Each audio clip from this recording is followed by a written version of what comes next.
SuperTalk Mississippi media production. You're listening to SportsTalk Mississippi On Demand, presented by Pearl River Resort. Escape to Choctaw, Mississippi and enjoy world-class gaming, the Dancing Rabbit Golf Club, and Geyser Falls Water Park. Escape to Pearl River Resort. Sports Talk Mississippi is on the air. Sports Talk Mississippi is powered by C Spire. Power your home or business with C Spire Fiber. To learn more, visit supertalk.fm/C Spire. C Spire Fiber powers Super Talk Mississippi.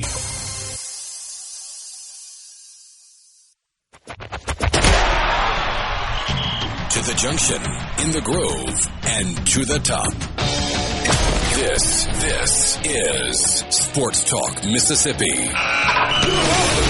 On your radio and in the game, right here on Super Talk Mississippi.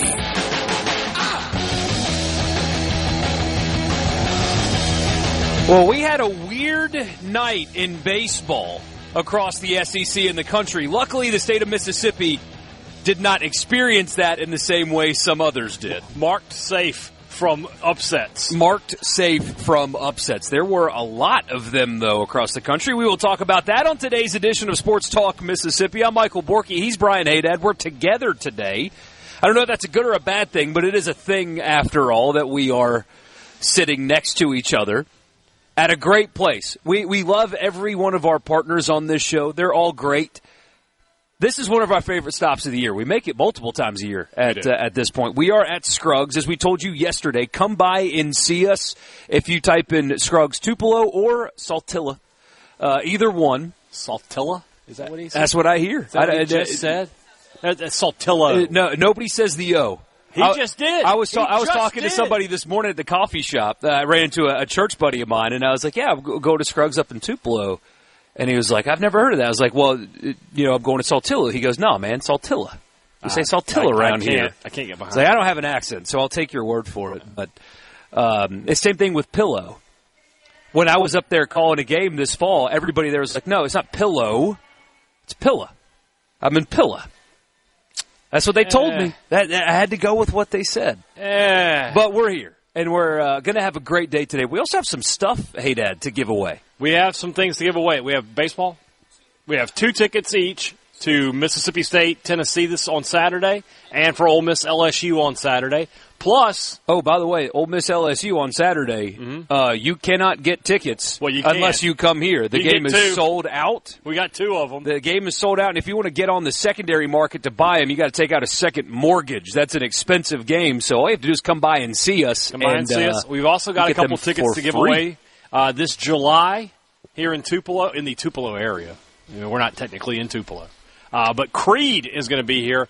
So the first person to walk in and sing with arms wide open, you're going to get those tickets. Come on in here. Let me hear your best Scott Stapp, and we'll give you 2 tickets to see Creed later this year. It's got to be loud. You can't walk up and just say it. You can't hum it. All right, I got to hear. I want you the full. Yeah, there's an echo in here because it's a big building. I just heard. I want to hear it. Let's go. Exactly. It's a really big building. Yeah.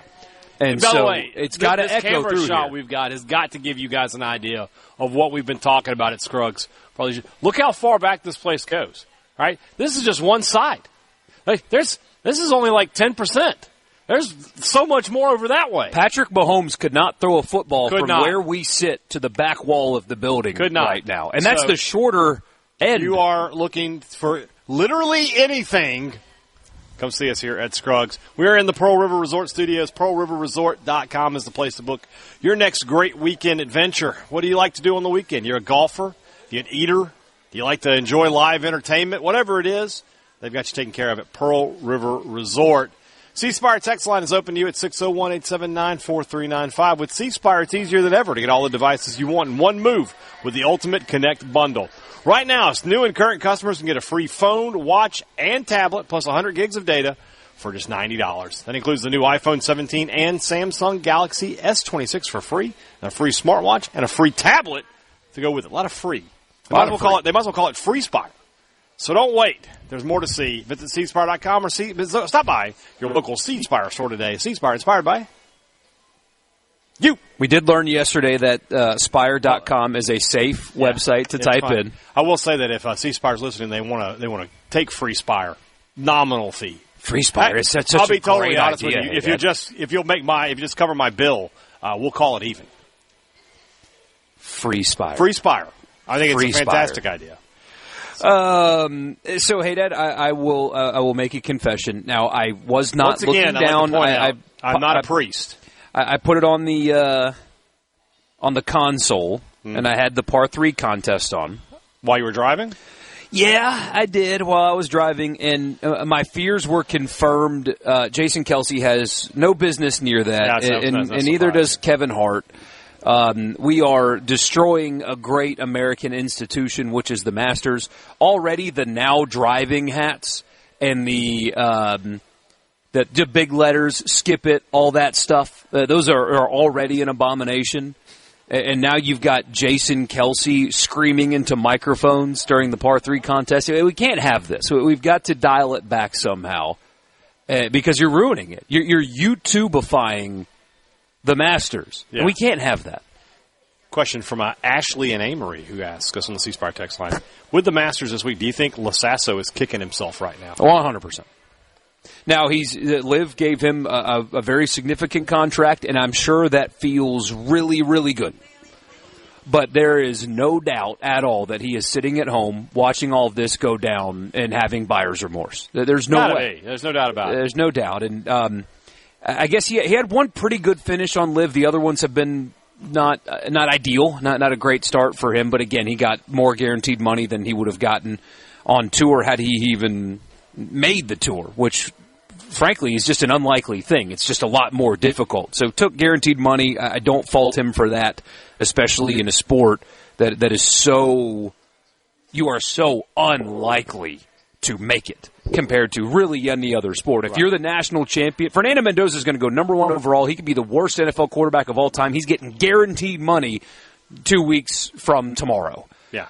Michael Lasasso won the national championship, and there's a chance that he wouldn't have even made the Corn Ferry Tour, let alone anything Much better else. chance of being an accountant. Much better chance of being an accountant. Yeah. So it's a good question, though. If you're going to allow that, then why didn't you allow McAfee to be there? So McAfee said he wanted to set up his show from the grounds, and that's just a non-starter. Absolutely not. I wonder, especially now that McAfee has gotten back involved with wrestling and is playing a big part in what's coming up in WrestleMania, I wonder if that would have made it even worse. Probably. Like he tried to bring the show there. Cody Rhodes does a run-in at Augusta National. Can you imagine? Yeah, and you can't have... And look, people love him, people don't like him. I think he's fine. His role on College Game Day is fine. Yeah. He clearly loves college football, and so having a guy that loves college football on College Game Day is a good thing. Mm-hmm. You can't have his brand of humor. Yeah, there. You can't have that there. But also, I don't think you should have Kevin Hart there either. I agree. And I don't dislike Kevin Hart. It's just, I mean, he's on the range.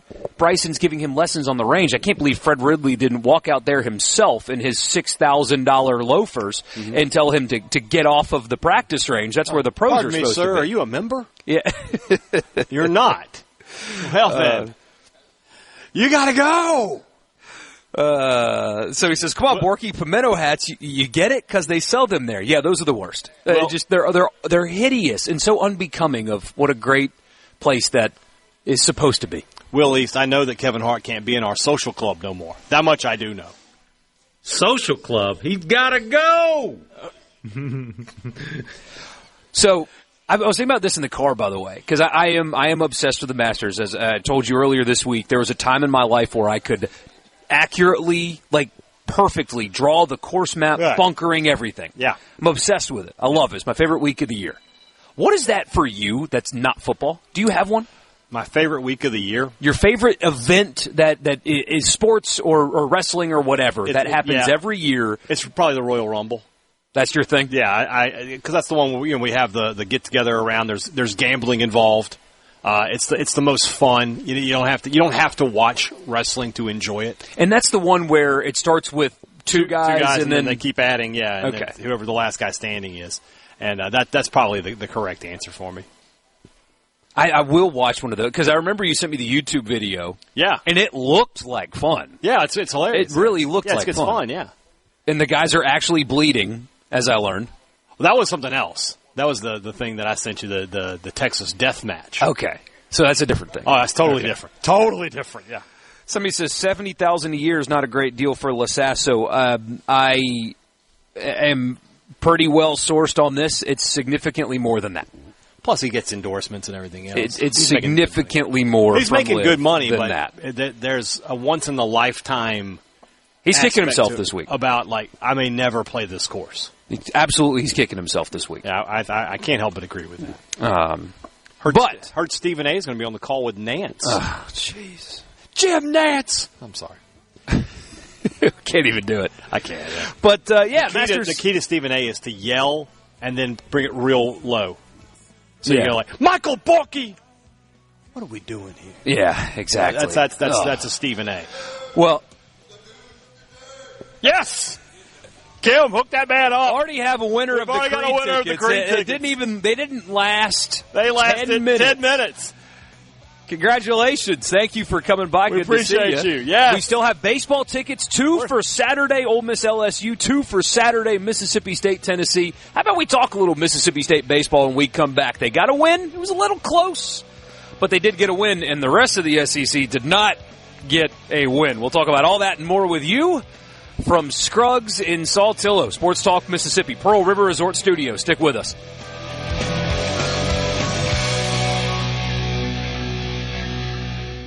From the Venable Glass Traffic Center. Let's go, let's go, let's go. This is your new home for exclusive sports coverage here in the Magnolia State. Sports Talk Mississippi on SuperTalk Mississippi.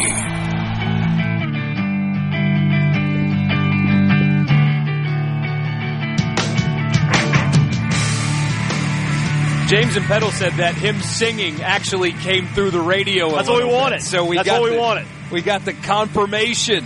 Tickets already given away for Creed. I'm Michael Borkey. He's Brian Hadad. Will East in the studio. Sports Talk Mississippi at Scruggs in Saltillo or Tupelo. I've tried them both. They both, if you type them in on your GPS, takes you to the same place. Well, that's the thing. There's only one Scruggs. There's only one Scruggs. Yeah. If you say you're in North Mississippi, and you say you're going to Scruggs, everybody knows where you're going. It's right here. And come by and see us. We've got tickets to give away. Mm-hmm. We've also got these incredible John Deere tractors and gators and side-by-sides and everything else that you need to come check out. Great deals available, low financing available. Well, I mean, I'd put it on. I don't know. I would drive that home and tow the Ridgeline. I wouldn't. There's no. See, that would be a more efficient. Yeah, thing, I wouldn't drive the other one. Come check them out for the spring savings event they got going on here at Scruggs. Their credit department is more than happy to talk with you and set you up with a fantastic deal going forward. Not a great deal for some teams in the SEC last night. The midweek mania continues. It does, but it luckily did not here. Let's start in Starkville. That was the more high-profile game, I guess we can call it. UAB, a good baseball team. Incredibly, UAB, higher RPI than the state's next 3 SEC opponents. That's Tennessee, South Carolina, LSU are all under where UAB is. That is hard to fathom. And we'll get to LSU here in a little bit because, oh, my goodness. But 5-3, the final score. Mississippi State's pitching staff, again, 3 runs, as you can imagine, scattered 8 hits and kind of had to hold on, quote-unquote, towards the end of the game. The bats went cold a little bit for State. Only 1 run in the final 6 innings for the Bulldogs. Yeah. But they get a nice win, and that is the bounce back that you want. You wish they would have won 15-0. But to beat a team of this caliber on the midweek after getting swept, that's a nice day at the ballpark. I talked about this on what will be tomorrow's Thunder and Lightning podcast, is that when you look around the SEC, and you see some of the losses that teams have taken, not just this week, but all year long. Everybody in the conference outside of Mississippi State has a weird loss, a loss that they should not have on their resume. State has 1 midweek loss. It was to Southern Mississippi in Hattiesburg, a top 10 team. So just winning the game is enough. Just winning. I mean, look at Southern Miss. You just win that game. Southern Miss last night had to walk off New Orleans. I mean, not a great team, but they had to walk them off. Just survive. Yeah, UNO is 14-21 on the season. There is an error right now with the way these midweek games are going. Oh, it's just survive in advance. It's just win that game. Doesn't matter what the score is. When we come back to the end of the year, nobody cares that you won 5-3 or 15-3. But if you win them. Yeah, you got to win. So now, again, it's just one game. It's one midweek game. But after getting swept, after seeing last night, how do you feel about them going into the weekend? I think it's twofold. They did bounce back a little bit, but they still had some of the issues, left some guys on base, had a couple of lapses at the plate. But also, they're playing a team in Tennessee that's not playing good baseball right now. And so, playing at home, you got to feel like State's going to be in a good spot this weekend. But we'll see. I thought that going into last weekend, and saw what happened there. Yeah. But Tennessee and Georgia are different Animals right now. Georgia. I don't know if you noticed this yesterday. They were losing 1-0 to Presbyterian at one point. They were, and then they won by $1 billion. They won. I think the final score was 28-3. Oh, that's a difficult score. That's a difficult score to achieve. Hey, Dad, 28-3. That was a score. Gosh, help me out here. That was a score in a Super Bowl, right? Wasn't that the score? I think it was. It was a score in a Super Bowl. The Patriots. Yes. Who'd they play? Help me out. I can't remember. They were down 28-3. Some team that's never won a Super Bowl and never will. Okay, so that's a very small list. There's not many franchises. The Falcons, I believe it was. Are you sure it wasn't the Jags? I'm positive. Okay, so it wasn't the Jags. It had to have been the Falcons then. Wait, that still doesn't feel real. Are we sure that the score was 28-3? It was, but then it wasn't. So, and that was in the second half too, right? And the Falcons lost that Super Bowl? All right. So for State, yeah, they had to struggle a little bit, but that UAB team is good. They had won 9 straight coming in. Their RPI was in the 30s. So as midweek games go, that was a decent opponent to take on. Ole Miss, on the other hand, had a much easier task in front of them. They did. You play a SWAC team at home, you should run rule them, right? Right? You should, and they did. Here's, with all due respect to the opponent, I don't want to be disrespectful because Alcorn and Ole Miss, they barely play the same sport with how much resources each program has. It's not disrespectful to say these things, all right? They had no chance. It was a waste of time. Yeah. Ole Miss scored 11 runs on 6 hits, Hadad, because they walked 18 times and were hit twice. Yeah. 23 18 bases. walks is a lot. 18 walks. I was not aware of that number until this moment. 18 walks and 2 hit by pitches. I mean, that's the kind of stuff that you're talking about in this game, and I'm glad they get played. I understand their importance. You support these smaller in-state schools. Yeah. I get it, truly. That is adversely affecting your baseball team having to play a game like Jeff from Pontoac's like only 6 hits for Ole Miss. Yeah, but if you're getting free bases, who cares? They had 18 walks. Do I care? Hit twice. Do I care if it's a walk or a hit? No, you do not. If you're getting on base, it doesn't matter that it's walks or hits. 18 walks, you just sit there with the bat on your shoulder and take your base.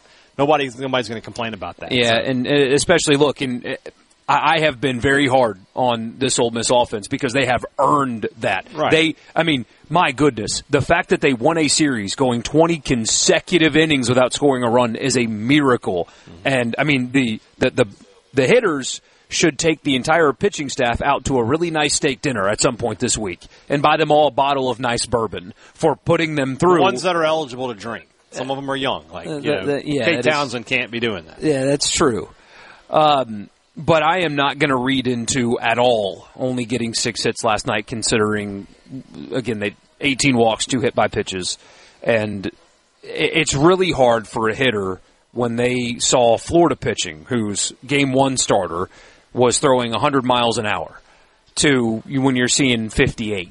It's tough. It's really tough hard to adjust to that. And so it's just one of those things again, where if I know that the guy's struggling, I'm not going to swing at anything. I'm going to take my chances and just get on base. And if he strikes you out, he strikes you out. Yeah, but whatever. So that's not a problem there. There's nothing to read into that. Southern Miss had to go into the bottom of the 9th last night against New Orleans. They were losing that game early, were able to come back and then get the walk off against the Privateers. I just don't know what to make of USM, to be totally honest with you. when we started Sun Belt play, I was like, this is a team that's going to win so many games. They are going to be really in the discussion, not only for a host, but for a top 8 if everything goes the way that it should. And they just haven't played as well since conference play started as they did beforehand. Like the team that beat Alabama and State and Ole Miss, that's 3 top 15 wins in the RPI. Yeah. But that team hasn't been there these past few weeks. You would think their weekend efforts would be better, and they just haven't been for whatever reason. And as we said before, I mean, look, they're winning these series in conference play, and that's a good thing. That's what they need to do. They need to start sweeping. They need to find sweeps in there, and right now, sure hope this is wrong, but right now they are not. They don't look like they are capable of stacking a couple of sweeps over the next few weeks to make the Sun Belt race interesting and to help counteract what will continue to be an RPI that's going to fall some. Now, their non-conference record is really good, so it'll maintain more so maybe than in years past. But the more they play some of these Sun Belt games, the more that RPI is going to suffer. They've got, 3 upcoming sub-100 weekend series in the RPI? Mm-hmm. And so it's going to go down. It just will. And so they've got to stack sweeps wherever they can get them.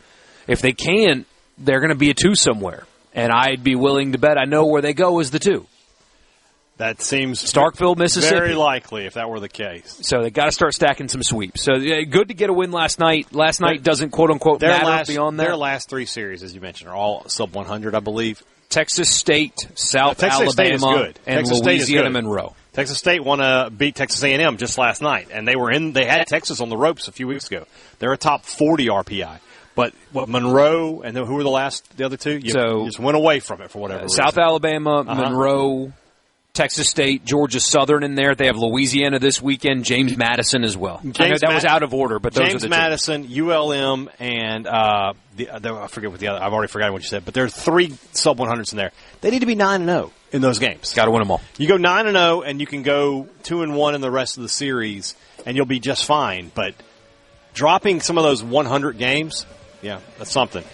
How about Borkey calling Jack State run rule? We'll talk about that when we come back. Yeah. We've hit on Mississippi schools that were able to avoid the midweek problems around the conference. Not so lucky on the plains of Alabama, down on the bayou, and out there with the Milkmen at Texas A&M. Some big losses in SEC play yesterday. We'll talk about that when we come back. We are here at Scruggs Farm, Lawn, and Garden in Saltillo. I don't know if I've ever told you this before, but they have what you want for less. Come see us, come check out the great deals, and come win some tickets to Mississippi State, Tennessee Saturday, Ole Miss LSU Saturday. Come see us at Scruggs. We'll be back in just a minute.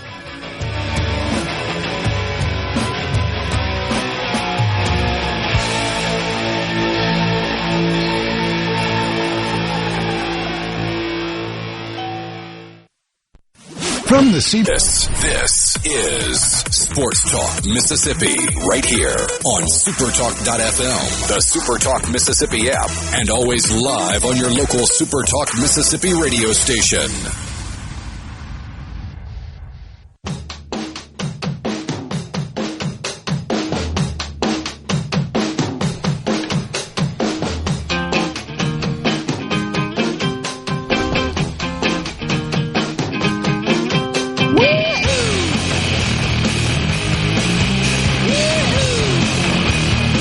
Is this what they were saying at Alex Box Stadium last night in Baton Rouge? Good Lord. They were saying, oh no!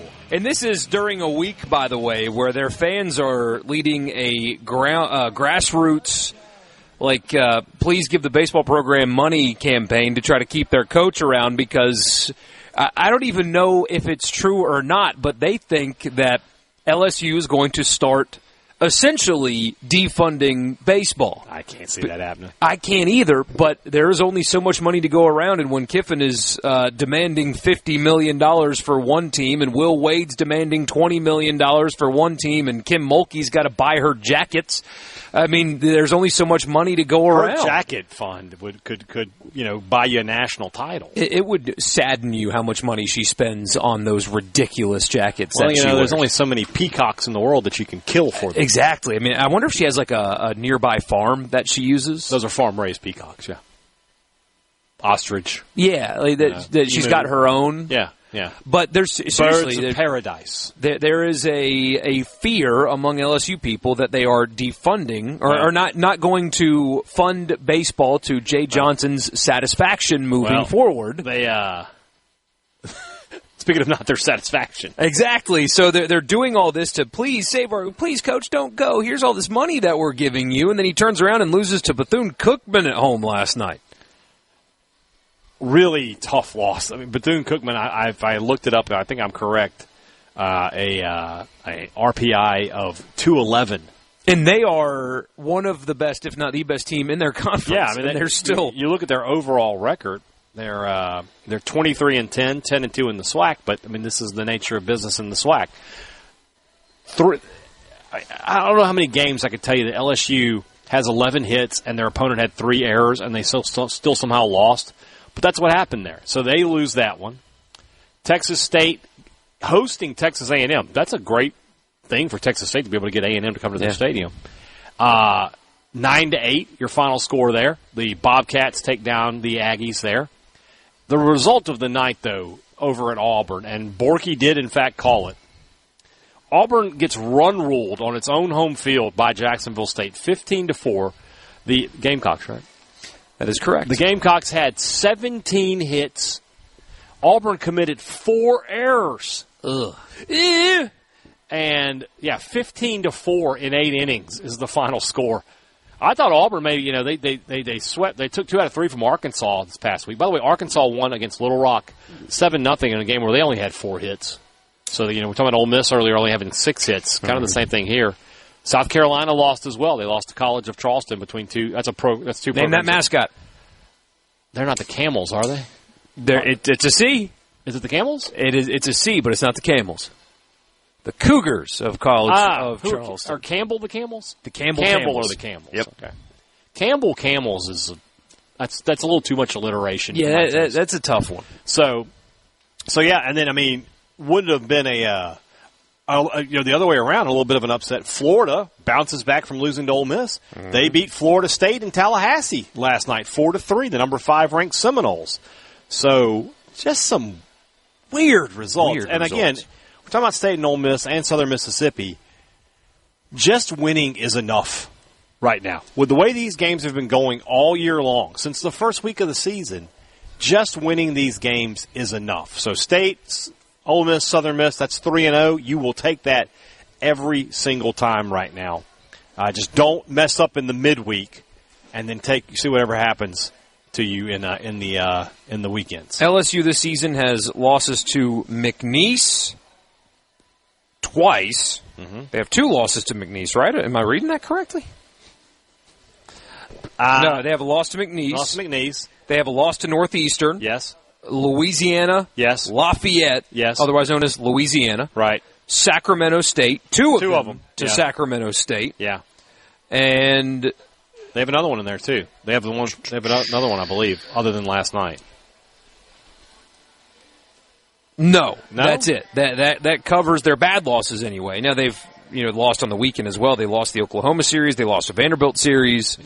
Northeastern. And so, yeah. Well, they lost that Vanderbilt series. Those aren't good losses right now. No, and right now, what I'm looking at for this weekend, this is a must. I hate to do this. We're in at early April. No. But for Ole Miss, this is a must-win series. It's still too early. It's a must-win series for both. If you're going to get back into the conversation that this program is supposed to be in, and there's a small percentage of people that have not liked how hard I've been on the team this year. It's, they still have time to turn it around, or why are you complaining? They're still going to make the tournament. I don't care about making the tournament. If that's the standard of which you're going to measure Ole Miss baseball, you are wrong, not us. So if they're going to get back into the hosting conversation, which they are not in as of this moment, we'll talk to Kendall Rogers here coming up in about 40 minutes from right now about that very thing. If they're going to do that, you cannot lose the series this weekend. And quite frankly, winning the series this weekend is not going to put you on the right side of the hosting bubble either. Yeah. This is just a requirement to maintain the opportunity to play yourself back into the hosting conversation. And then from LSU's perspective, I think hosting may already be past them at this point. I just don't see how you can look at this team and say they're going to come back and have a chance to host. Currently, RPI of what? They were in the 80s before yesterday, and then they lose to a 200. They're 75. They lost. That's insane. They're right above Tarleton, who beat Texas a few weeks ago. I remember that. But, I mean, LSU still has series to go, as we mentioned, with Ole Miss.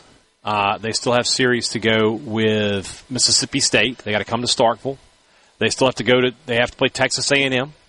They have Georgia on the schedule. They finish with Florida. I mean, they're 6-6 right now. Maybe they'll finish, they'd have to finish 9-6 the rest of the way to be 500. That seems unlikely. Yeah. So, I feel like hosting may already be past LSU at this point. Billy in Gulfport says, "You are never happy, Borkey." It's true, Borkey. You are the most unhappy person I know. My question to you, Billy, would be, what about the current state of your baseball program makes you happy? Why should I be cheerleading a program that, since they did win the national championship 4 years ago, since then they had 2 years in which they were at the bottom of the SEC. Mm-hmm. Then they host a regional but get bounced by Murray State.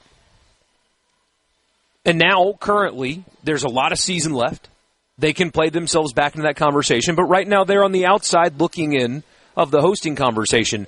Why should I sit here and talk about how great things are? Because they're not right now. They can be.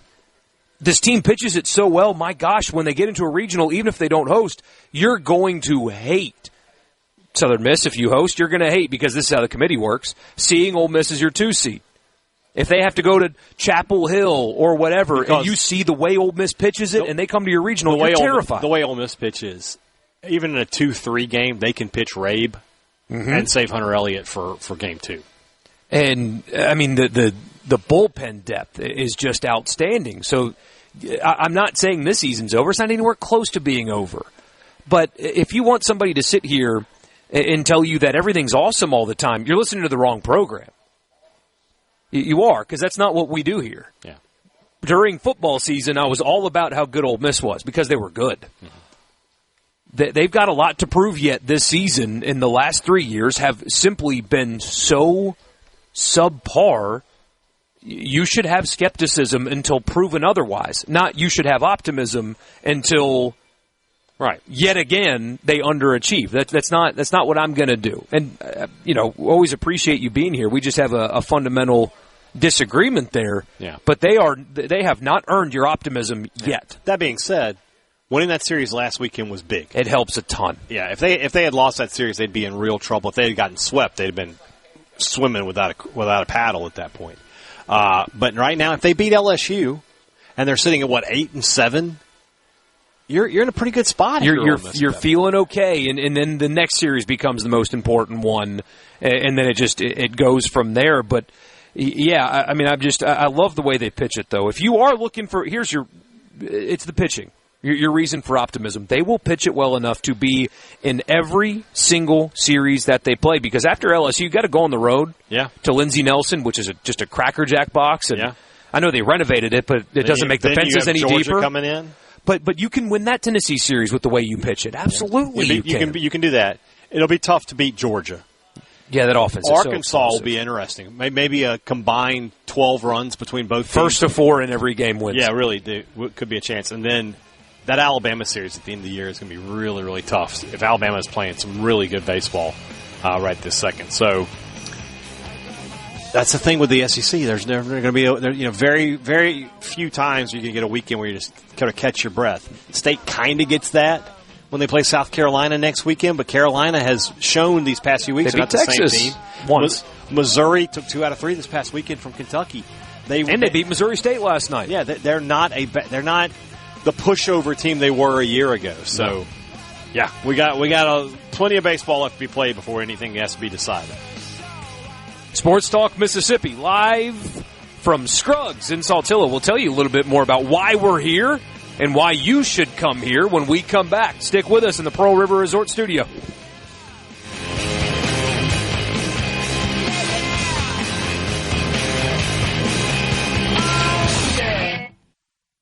From the Venable Glass. You can be a part of Sports Talk Mississippi. 888-808-8637 on Super Talk Mississippi.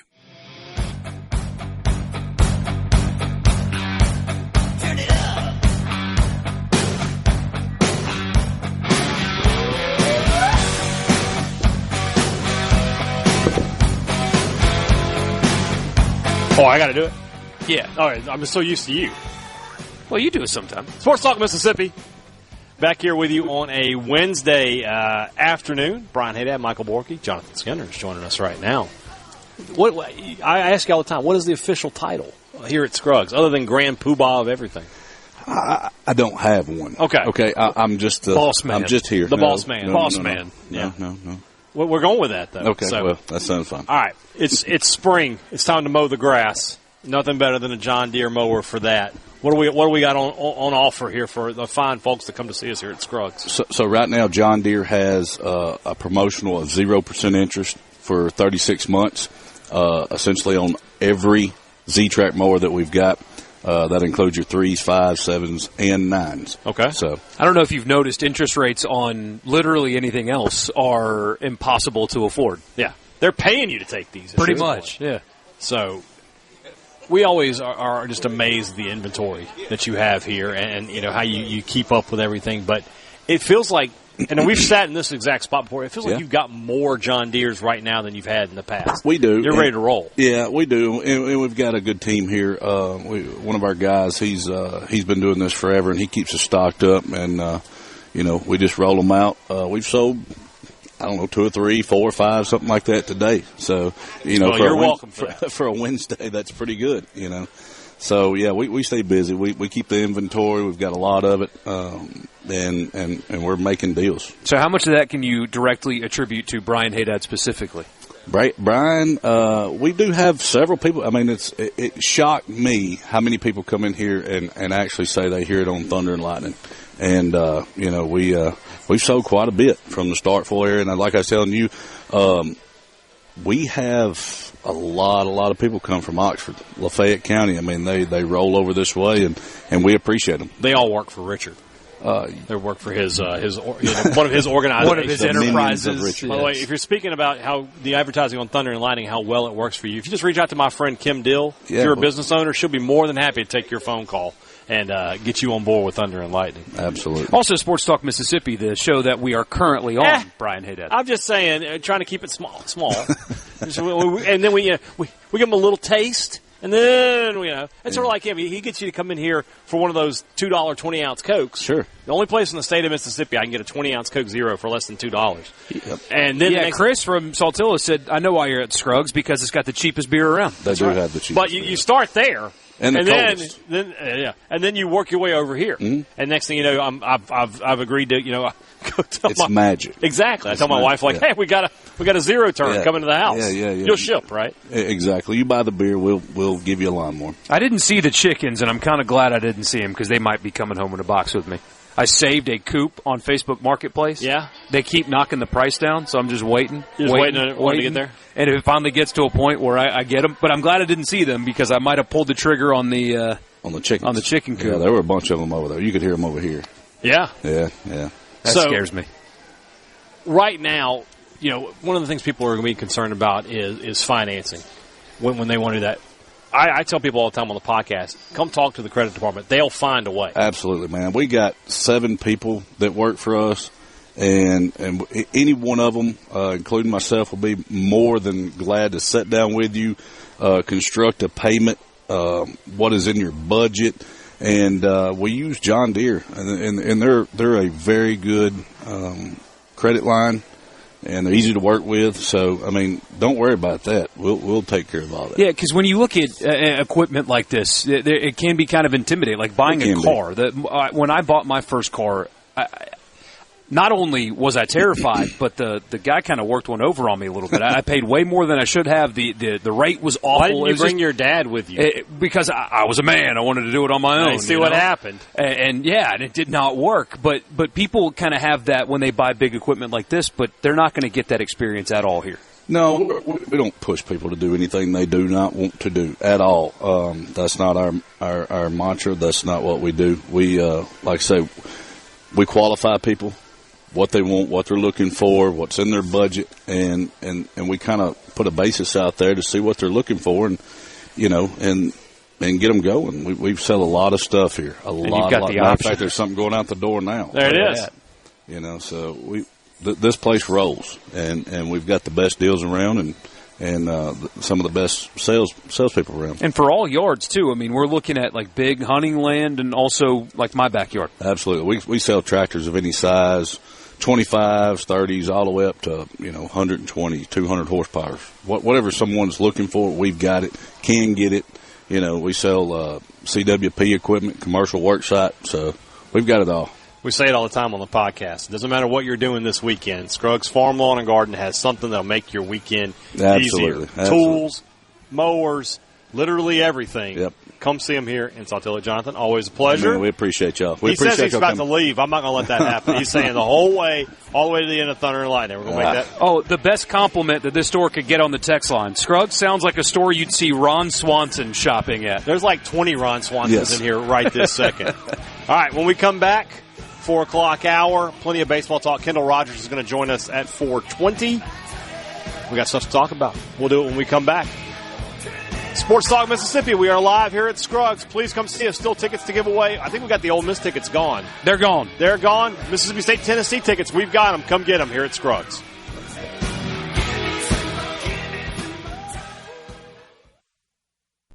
Sports Talk Mississippi on SuperTalk Mississippi.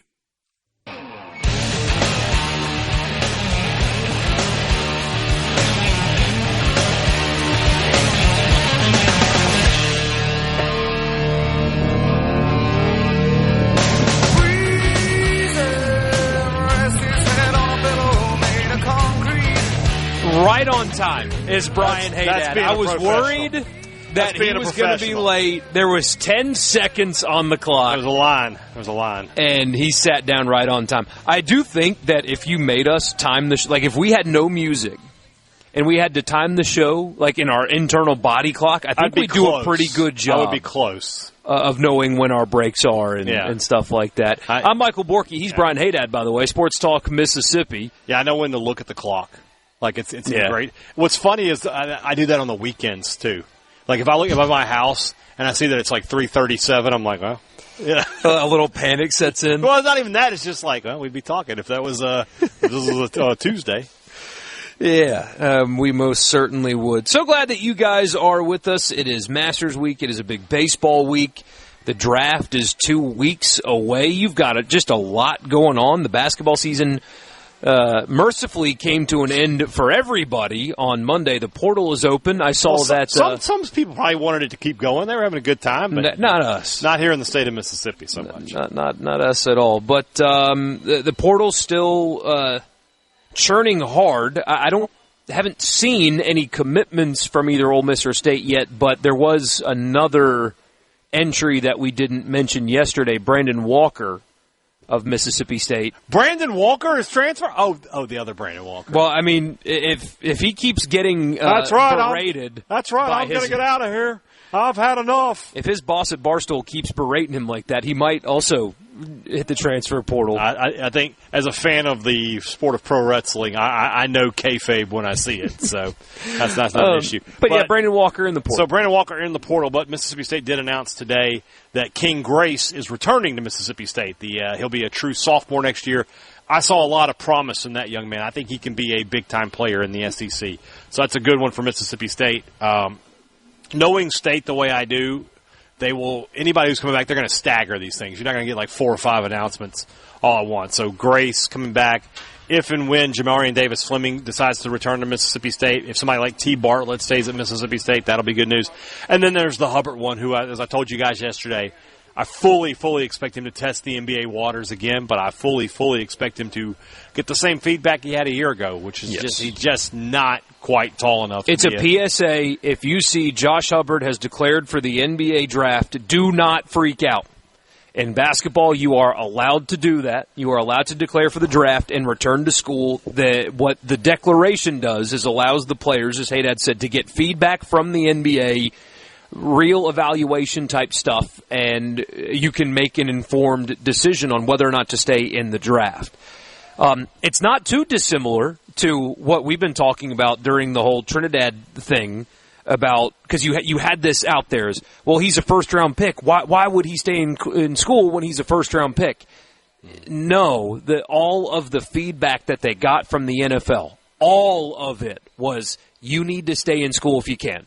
Do what you can to stay in school because you're not going to be a first-round pick. There are too many questions. Some of it is similar to Hubbard in that there's a stature thing. Questions about balls getting batted down at the line of scrimmage. Yeah. Questions about not having as much experience as other guys would. If Chambliss was 6'5", he'd be the number one pick in the draft. He would absolutely be a first-round pick. I mean, there's no question about it. So Hubbard is going to get a similar thing from the NBA. He's going to get some feedback. They're going to tell him to go back to school. And there are things in his game that he can improve upon. Like his shooting percentage can get better. Things like that. Yeah. But also, there is a physical limitation that the NBA is going to tell him. He's just not really stay in school. A true point guard. So he's more of a 2. And at the NBA level, a 5'11", 5'10", 2 doesn't exist. They just don't exist. You know, those guys are all 6'2", 6'3", kind of players at smallest. So it's just difficult to look at it from that perspective. He's just a little too short. It's just simple. I mean, you think about Steph Curry, who looks small, right? He's 6'2". So, and he is the greatest shooter to ever live. Right. So just it's unfortunate for him, but it's great for Mississippi State. Yeah. So absolutely. And here's the truth: like, is somebody going to take a draft choice on him? Probably not. But next year, after the draft, would somebody want to put him on the bench and say, "Hey, this is a guy we can bring off the bench, give us some 8 to 10 minutes when we need some scoring"? That's possible. That's a possibility, but nobody's going to take him with a draft pick. Especially when you can make more money in college. And look, everybody hates NIL, and I get why. In this case, though, there are benefits to it, and it's a guy like Hubbard stays in school and probably gets 2 degrees by the time he's done with how much they keep him in class, and so there is at least an added benefit. There is a situation like his. I wonder what his salary number is going to be. Well, there's 2 commas I would be willing to bet. There's most certainly 2 commas. Yeah. I mean, there were rumors that the number was north of 2. I don't know if that's accurate. I don't know. I'm not saying I am or I'm right or not. I'm just saying I don't know that that's accurate. And you might be thinking, that's crazy for a basketball player. Yeah, that's basketball. Well, yeah. I mean, you got less guys to have to pay. And if you got a superstar, you got to pay them. I mean, it's just no different. It's no different than the pros, right? You have who's the highest paid player on every team? The star. Yeah, the NBA players make more money than the NFL players. Why? Because they only have to pay 13 of them. And then the other side of that, like I said, is look at every team and tell me who the highest paid guy is. It's the star. No, there's no team I don't think out there where the role player, the guy who's giving you 8 and 6 a night is the highest paid guy. Yeah. So it is what it is. I did drive by MRA and it had a sign for the Josh Hubbard Showcase. Yeah, at his old high school. Yeah, he does that every year. Yeah, it has it's a big thing for all the players here in the state to go to that. It's really a cool event. We had him on the podcast. I think we aired that interview here on Sports Talk as well last year, and he talked about that. He's something he's very, very proud of. He is a guy that does in a time where fewer and fewer players are doing it. He is a guy who takes like the student athlete and the community service portion of the gig very seriously. He wants to be able to give back. So, yeah, I love Hubbard. He's a great guy. I've had the pleasure of covering him every game of his college career, and got a chance to talk to him many, many times. Good kid, know his dad. Dad's a great guy. Comes from a good family. Everything you want about college athletics, everything good about college athletics is kind of personified in Josh Hubbard. Yeah. For sure. 601-879-4395, the C Spire text line. You want to be a part of the show. That is how you do it. Kendall Rogers will join us here in just a few minutes to talk about the weekend, maybe some looking back to last night around the SEC and some of those upsets. But also Tennessee, LSU, what those series mean, etc. Series, yeah. We will. We got the list for SEC Media Days, and the conference is being intentional about something. They are. Yeah. Absolutely. That might be what we talk about after Kendall, but yeah, we're going to be in Tampa for a little while on that one. Apparently so. And then there was something that Pete Golding said yesterday that stood out to me. Was it right? And it was right. Okay. Because he was talking about the. I can't say anything with O'Connor, but still, and everybody has their crutch. But it was when he was talking about Joe Judge's role. Yeah, because he hired an offensive coordinator. Joe Judge is the quarterback's coach. I think Joe Judge is the head coach of offense, is what his title is. Head coach of offense. He's got a head coach of offense and head coach of defense. Yeah. And he's asked about, okay, what are their roles? What do they do? And it was a very interesting answer. And that ties into his decision to be the primary play caller and stuff like that. So we'll talk about that coming up here in a little while as well. So still a busy show to get to. I am adding to my Masters pick. I'm adding. All right, so we didn't do Borkey's Tuesday pick. His Monday But that would have stayed Cam Young. Cam Young. Cam Young. Cam Smith is the Australian with the long hair. Uh-huh. Cam Young is the guy that, for some reason, is sponsored by Major League Baseball. Okay. So I don't Young. Yeah, Cam Young, I'm adding to it. Now, again, I already said that Scotty is a cop-out. I'm not picking him only because he is the odds-on favorite. But who do you have then? I'm adding Patrick Reed. The great villain. I'm adding Patrick Reed. So Cam Young and Patrick Reed now are my two picks for the Masters. And here's why. Okay. Because the weather is going to be outstanding, and it's going to make the golf course a lot more difficult. They're going to dry it out. Jordan Spieth even made reference to it today, that they're going to kind of bake it out. Yeah. Make it firm and fast.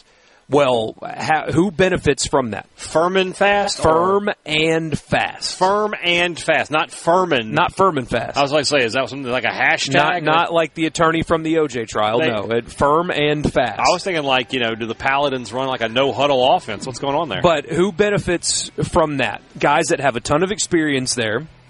Guys that are exceptional around the greens. Patrick Reed, obviously a green jacket winner. He's in really good form right now. And he and Scotty are probably the two best in the field. I don't care what the data golf numbers say. I'm talking about when you see it happen around the greens. So he's got a ton of experience, and you don't win at Augusta without it. He's great around the greens, and it's going to be firm and fast. Okay. That's a recipe for Patrick Reed to ruin everybody's fun this weekend.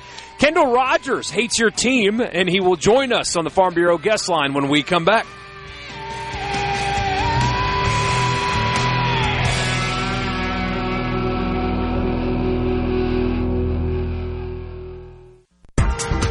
SportsTalk Mississippi is brought to you by Covington County Hospital in Collins, where your health matters. Now, back to Sports Talk Mississippi. Doesn't get any better than this.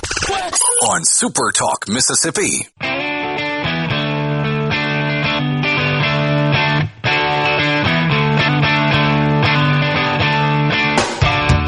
Welcome back, Sports Talk Mississippi. All right, point of order. I made a reference a second ago. It was a detective, not an attorney. In my defense, when I name dropped that, I was 3 years old when it was going down. Okay, Just stay in your lane. But you should be pretty proud of me that I knew who that was. I guess. On the Farm Bureau guest line, check out favorites.com and go with the home team, Mississippi Farm Bureau. Kendall Rogers, D1 Baseball, joining us right now. And Kendall, I would like to start with Ole Miss and State, but yet again, LSU lost a midweek game last night, this time to Bethune-Cookman. What the heck is wrong in Baton Rouge right now? Yeah, it's kind of crazy. I was actually talking to Jay Johnson about this a couple of weeks ago, and it's just one of those weird teams, man, where you just have no idea which club is showing up. You know, they go on the road to Tennessee last weekend. They played pretty well the last two games. You know, they put up that 10 spot the ninth inning. They kind of made that game look a little out of control. And then you come back on a Tuesday, and, you know, you're down, 10-6 to Bethune-Cookman going to the ninth inning. And so I just think for LSU,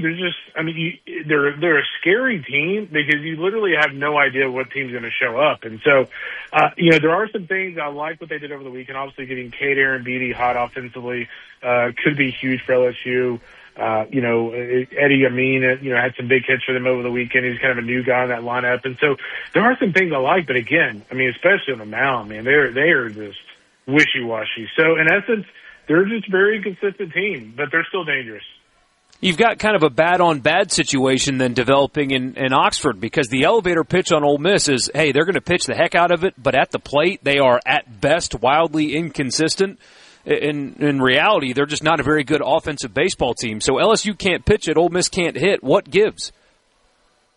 Yeah, I think in the same vein that I say LSU's scary, I think Ole Miss is equally scary because of that, because you're right. I mean, if you go look at their numbers right now, I was looking at this the other day and I was doing my column. I think they're ranked, I want to say 13th or 14th in the SEC in offense right now. And it's kind of astonishing, really, when you look at some of the pieces they have in their offensive lineup. So for me, it's kind of two situations potentially. Like at some point, if it quacks like a duck, it's a duck, and maybe this offense isn't very good. But the other part of me, looks at the guys in this lineup who have been good in the past, and I go, man, the weather's warming up. Like they're gonna get going at some point. So I think Ole Miss is dangerous because there's no way when you look at these guys that are in this lineup that they're going to continue hitting at that clip in SEC play, and that would scare me if I'm an opposing team playing the Rebs over the next few weeks. Kendall, when you look at RPI and where some of the SEC schools are, how many SEC teams realistically are going to host when we get to the end of May? Right now you're looking at. You're probably at 5. I would say out of the SEC, maybe 6 hosting right now. Probably 5 at this point. Georgia and Texas. Obviously in a really good spot. Georgia's RPI needs to get better. But, if you're 10-2 in the SEC, you're hosting. So I'm not really worried about the RPI there. But, Alabama, I still don't think Alabama's that good. But, they've got a 2 RPI. They're 8-4 in the league. I think Mississippi State's still in a really good spot. I know they had a tough weekend against Georgia. But, I had a story out yesterday of, the top 5 teams I'm most convicted in that are championship contenders, and they were on my list. I feel really good about Mississippi State. And then you're looking at, like a A&M or a Florida or an Auburn. If one of those 3 teams can kind of get hot, both of them kind of fringe league record teams. But, again, the RPI is within striking distance. So I would say 5. And then, oh, by the way, you've got Arkansas who, it feels like you could just pencil them in as a host every year. They're actually at 55 in the RPI. Yeah. So a lot at stake here over the next few weeks for the Reds, Bulldogs, and everyone else. For Mississippi State, you got to bounce back this weekend with Tennessee coming into town. Mm-hmm. Tennessee is a program, I think that because of their antics through the years that we've all been kind of quick to write the obituary on them. They've been the villain of college baseball in some ways. Yeah. But this is still a really good baseball team. What are they bringing to Starkville this weekend? I think they're a good baseball team. I don't think they're anywhere near a great baseball team. The thing that concerns me a little bit about Tennessee, and, we'll see if they kind of get away from Lindsey Nelson, do they kind of amp up a little bit on the road to the dude. But, when you look at Tennessee over the weekend against LSU, the energy level there, and maybe I say spoiled. I don't know if that's the right word, but maybe we were just overwhelmed by the energy that team always had under Tony Vitello, that it's almost like they look like zombies a little bit. So, that is something that concerns me a little bit, is all of a sudden those guys who were super, boisterous and loud are all of a sudden very quiet in the dugout. And a lot of it has to do with the fact that they're just an average team. But I do think when you look at Tennessee overall, they don't really worry much offensively. I do think the front of the rotation is still pretty solid, especially talent-wise, Tegan Coons. You look at, the job that Landon Mack has done at times in the rotation. And then, obviously the big key for Tennessee in this series is, can they get the ball to Cam Appenzeller out of the bullpen with a lead against Mississippi State? If they can, they've got a shot, because he's been close to unhittable out of the bullpen in SEC play. But if they cannot, I think this is a weekend that Mississippi State could sweep. I think this is a weekend where you can kind of avenge last weekend by sweeping Tennessee. I think Tennessee's wounded a little bit.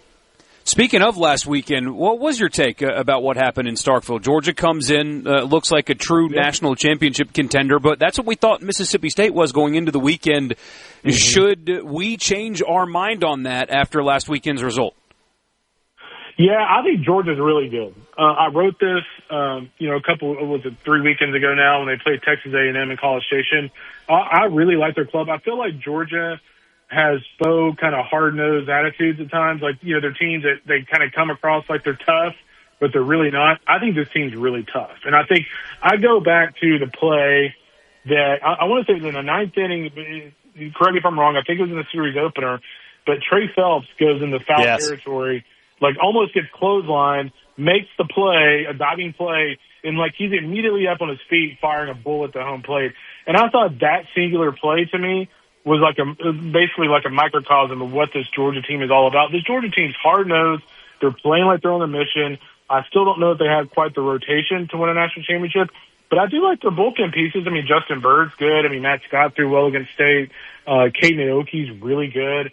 And so I like Georgia's club a lot. I get that Mississippi State fans are disappointed to get swept in that series. You don't ever want to get swept at home, but I think the closeness and just the fact Georgia's really good, I feel pretty good about them. I don't think people realize how big that play you mentioned was, Kendall, because Bryce Chance is the guy who catches who's at the plate right there, and that's at the time the SEC's leading hitter. You're going to give him another chance with runners in scoring position there if you don't make that all out play. That play was incredible. Yeah. No, you're right. Incredibly impressive. How many times do we see in any level of baseball? I mean, think about Arkansas. I mean, I'm not saying that this is comparable to a national championship, but what I'm saying is, they drop a ball in foul territory. Trevor Larnach gets the next ball in the bullpen, game over. Yeah. So if you drop that ball, who's to say State doesn't hit a home run and go in the gap, and all of a sudden they win the game? So, that was a massive play.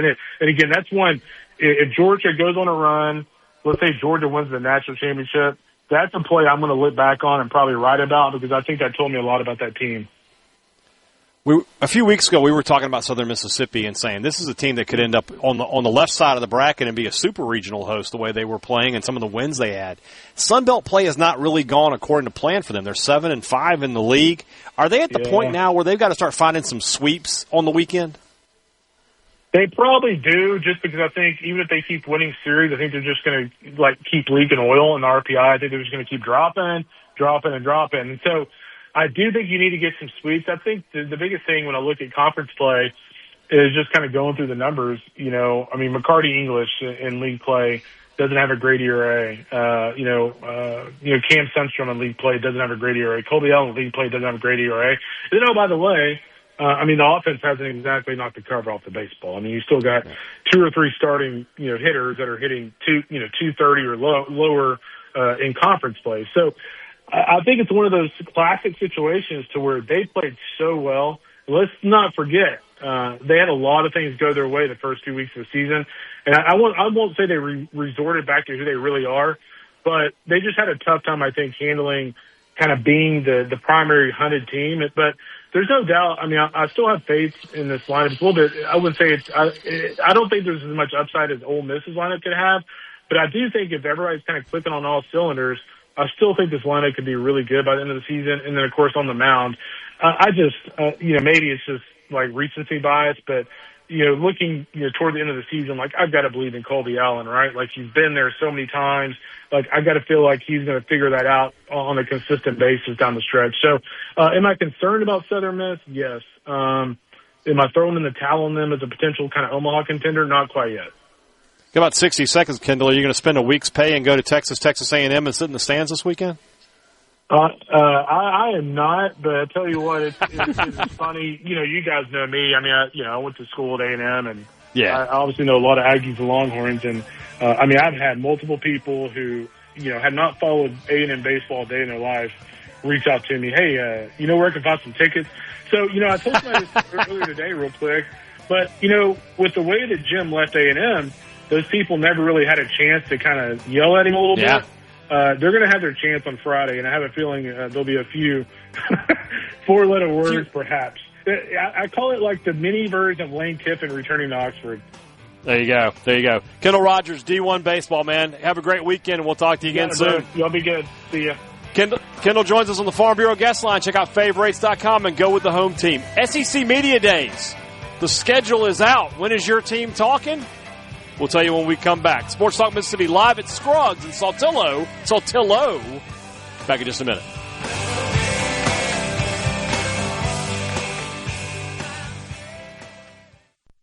From the Seabrook. If it's sports in Mississippi, you'll hear about it here. Sports Talk Mississippi. You like this show, huh? Yeah! Super Talk Mississippi.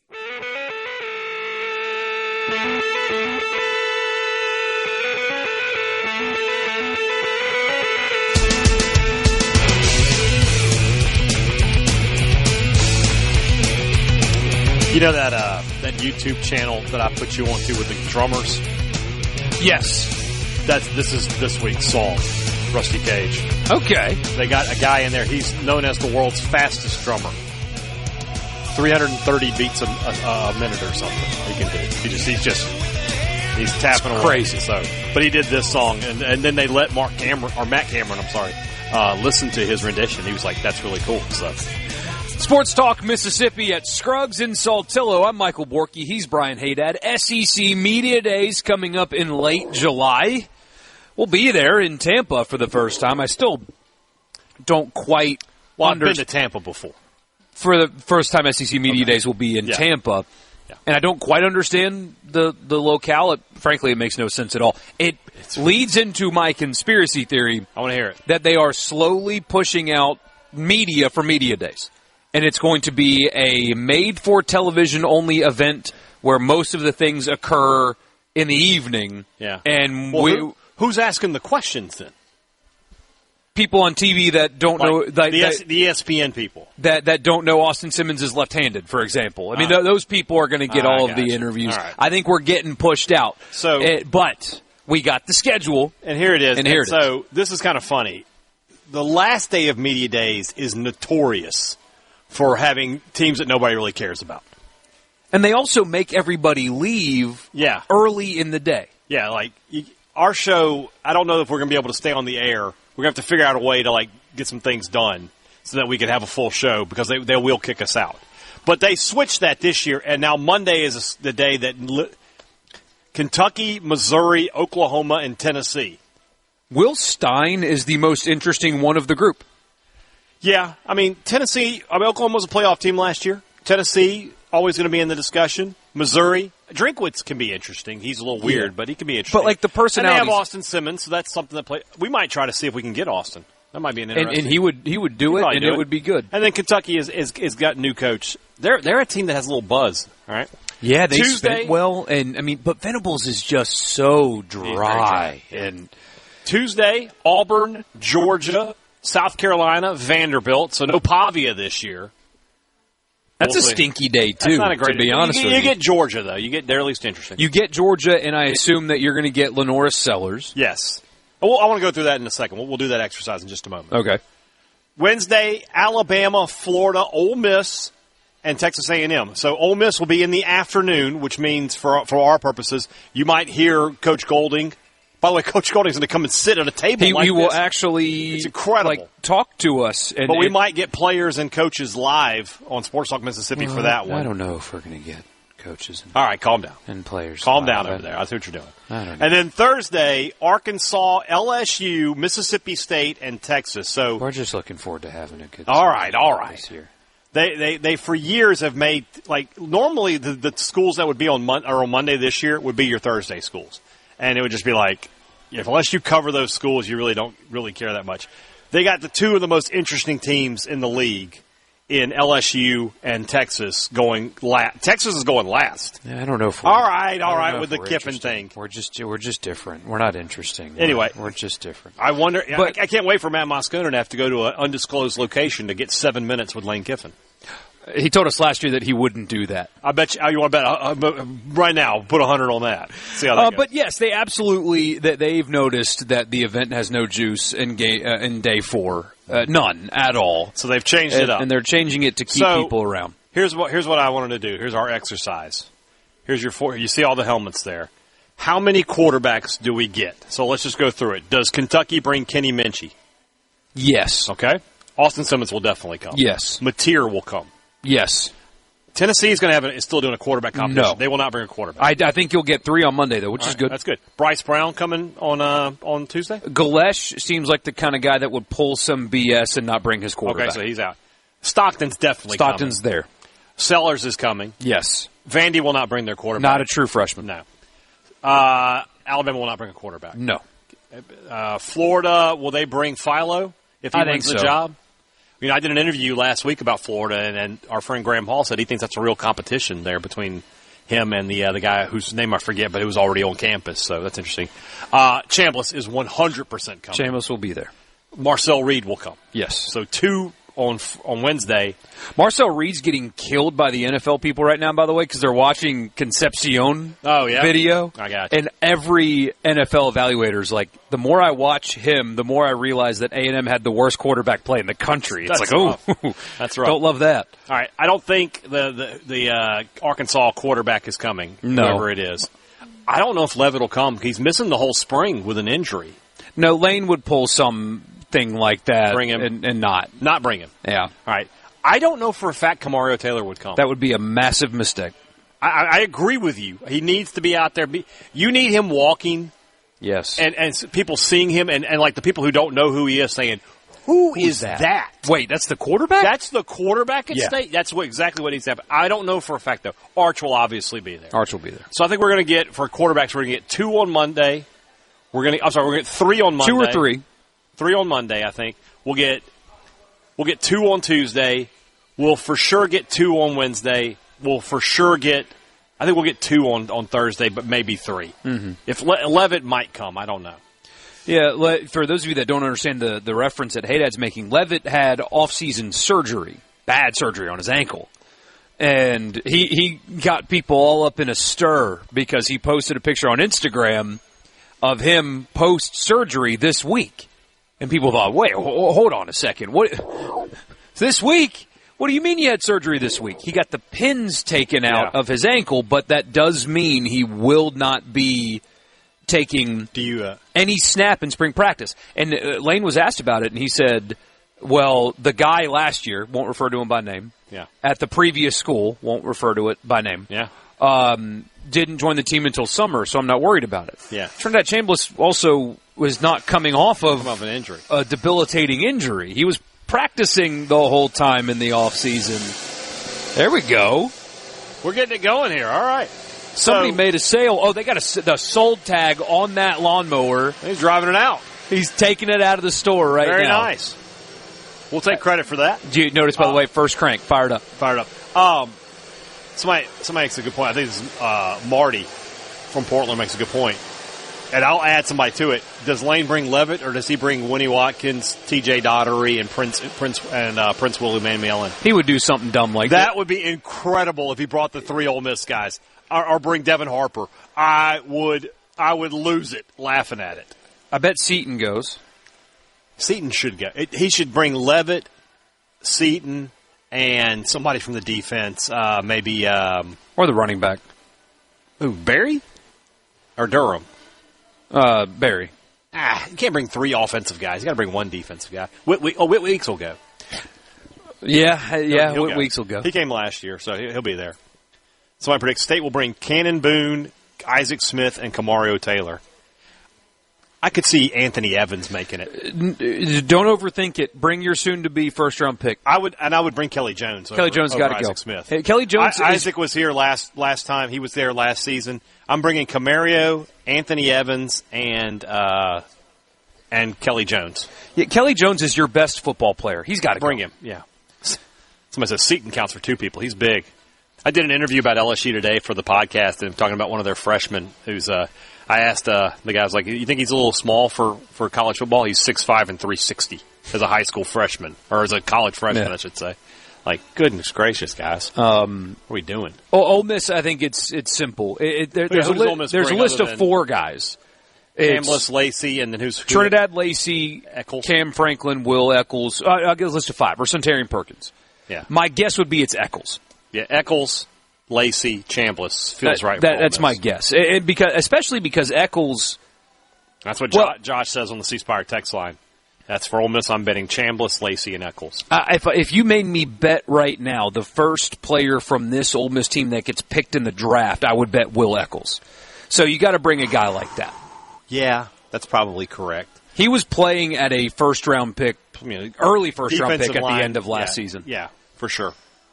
And Lacey's, don't get me wrong here, Lacey's an elite running back.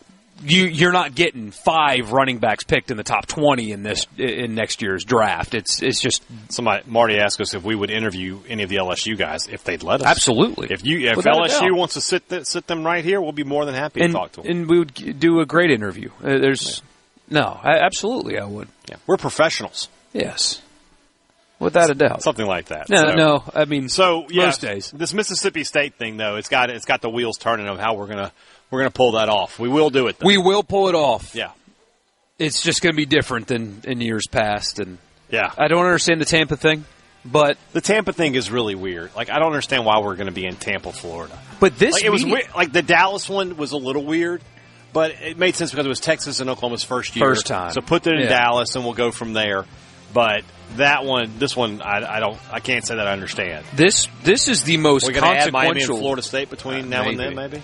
This is the most consequential media days we've had because of what Greg Sankey has to address, which is a lot. Yeah. So, interesting stuff there. Sports Talk Mississippi, Pearl River Resort Studio. So glad that you guys are with us on this Wednesday, this Masters Wednesday. I know Hadad's really fired up for the weekend around Amen Corner. We'll be back in just a bit.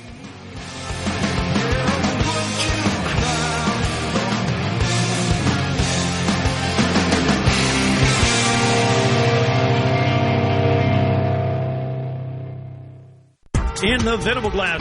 What we're going to do right here is go back. And now back to the sports. This is Sports Talk Mississippi. So let's get rolling. On Super Talk Mississippi.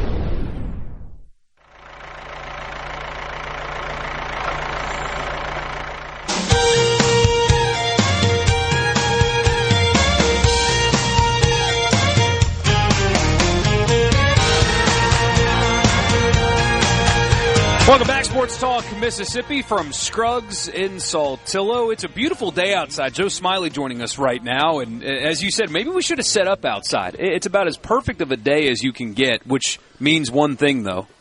The grass is growing. And in my yard, the weeds also are coming with it. But the yards are growing. And, I was about to say something cheesy, Hadad. The yards are growing, so you better go get mowing. Yes. Nailed it. Nailed that one. I mean, if you need somebody to do commercials for Scruggs, we are available. We've got you. Nominal fee. Any extra is always appreciated here. The cheesier, the better. We've got you. So, as you said, though, it is spring. It's time for people to start getting back out in the yard, and they need to have that John Deere power behind them. The deals here at Scruggs are going to make that happen for them. Oh, yeah. I mean, like today, let's see, I think the last count was... I think we sold 6 mowers in here today. We're taking full credit for that. O'clock. It's all because of us. We'll split it, 50-50, us and you. That's fine. All right. It all spins good anywhere you take it. That's right. So what are the deals right now? Let's start with residential mowers. Somebody, in the neighborhood, what can they do? Well, residential mowers on our Z-Tracks over there on the 3 Series and on the 5 Series and the 7s, we do have 0% for 36 months. That's free money. I mean, you can't go to a bank or a credit union anywhere and get that kind of rate. No. Gosh, no. And, you can get 0.9 on them. They offer 0.9 on the 48 months on a commercial mower, but they offer 36 months, 0% also on there. And 0.9 can't be found in a credit union or bank anywhere either. No, absolutely not. And then if you've got, let's say, our friend Richard Cross, he has a massive estate in Oxford. I need a commercial mower for that. What kind of deal can you get for him? Well, what you could get there is with that 9 Series. How many acres does he have? Let's just say 5,000. Shoot, he better go with that 950R over there. That 950R will adjust the deck just with a push of a button on the stick. You just keep going. That's the Cadillac of the mowers. That'd probably be. That's what he would want. He'd want to spend the. He'd even have a cup holder. He would scroll TikTok while his yard's getting cut. That's very him. No, he'd be out there. He's the kind of guy. He'll get his hands a little dirty anyway. So what kind of financing can he get on a mower? Well, on those you've got 0% for 36, 0.9 for 48. 1.9 for 60. Still a good deal. There again, a person can leave his money in the bank and earn over 3% and use 1.9 as a interest rate. I mean, that's a no-brainer. And your banks and credit unions can't give you that either. Yeah, don't look at what your credit card interest rate is. Don't do that. Yeah. And then what about these Gators? These are some awesome machines, right? Okay. Now I've got people coming in here looking at these high-end Gators and they look at them and they think they can't afford them. Well, when you got 84 months. Yeah. And you got 4.9% interest rate things change. Yeah, we're talking about 2033. That's 84 months from now. And how useful those things are. Because, like, when people buy a boat, they realize they don't really want to use a boat as much as they think they do when they buy one. If you have any amount of land, you're using that every single day for everything that you can think of. You can get that thing in and out of places a pickup truck won't go. Yeah. And you can haul a pretty good load in there. Some of them haul up to over 1,200 pounds in the back of them. It's more powerful than the car that I drove here. Could you tow a Honda Ridgeline with one of those? Yes. Because I think you could. And we just get Borkey, get him. He's just going to drive that home. So you need to go and get the paperwork started for him. And as soon as we get do off the that. air. And you can get up to speeds. I don't know why you want to do this, but some people would. You can get up 50 miles an hour on those things. That's get fine. up and Borkey be home by 10 o'clock. You'll be fine. I mean, that's about the time I'm going to get home tonight anyway. So. Save a lot of gas, wouldn't he? Yeah. No, especially with what the prices are right now. You actually make money on that deal if you buy that today. Yeah. So John Deere, mowers, tractors, gators, they're all right here at Scruggs. Great selection, great financing. There's just no reason not to come shop right now. We've got 40. So for the people that don't know, we got 42 more orders of zero turns coming in. Wow. Not counting the 12 that we got in the back there that have not been put together to bring up here. So we're stacking them deep. Just come get them. Wow. That's a lot of mowers. It is. That's a lot of metal.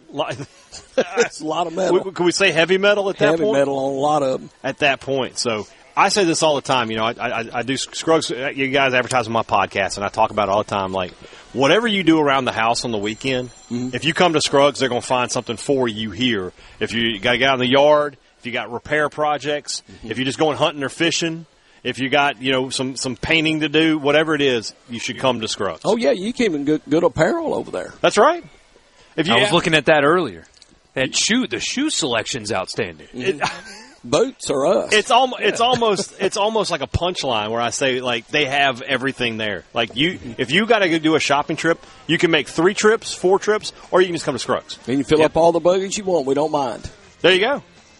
Joe, we guys, we love coming here. We love doing these remotes here at Scruggs. It's always so much fun. We appreciate y'all being here. Well, we appreciate you, Joe. Absolutely. Joe Smiley. Come see this man right now. He'll get you a great, not a good deal, a great deal on John Deere mowers, tractors, and gators. Low financing available all the way out to 2033. You can't beat that deal. You need to come see us here at Scruggs. When we come back, 5 o'clock hour, college football fix. And we'll keep talking a little more about the Masters, because I know Borkey is just itching to do that. By the way, Augusta National, yeah, John Deere is what they cut the course with. Green jacket, green mower. Makes sense to me. See, they know quality. There you go. We'll be back in just a minute. Sports Talk Mississippi, live at Scruggs in Saltillo.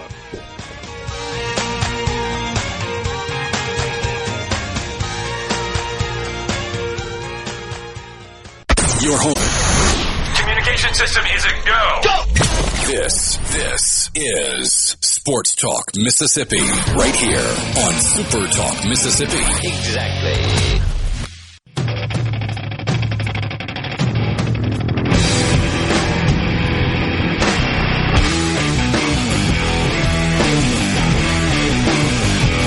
Hour 3 already. Welcome in Sports Talk Mississippi. I'm Michael Borkey.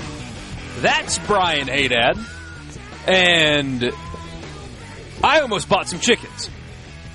I stared at them so hard. Oh, I looked. They are so cute and they are so little. They're making their little peeps. They even, here at Scruggs in Saltillo, had the little take-home box with all just the little starter stuff that you need to bring some chickens home. I stared at them. Oh, I stared at them for a long time. I did not purchase them. If you want to, you can. They got plenty here. Yeah. I chose not to, but gosh, do I want to. I may get a couple chickens myself. There's a couple chickens in the bucket, aren't there? There's at least 2 in there. Yeah, something like that. Yeah, exactly. We're so glad you're with us. We are at Scruggs in Saltillo. They have sold 6 mowers since we've been here. And if you want 0% on a mower, you have to get here and do it, because you can't just find that kind of financing anywhere, and you can't find equipment like this anywhere either. You got to come do it here. Come check them out at Scruggs in Saltillo. Right now, though, I was thinking about this in the car on the way up here. I podcasted about it last night, and it's in relation to something Pete Golding said yesterday in his press conference.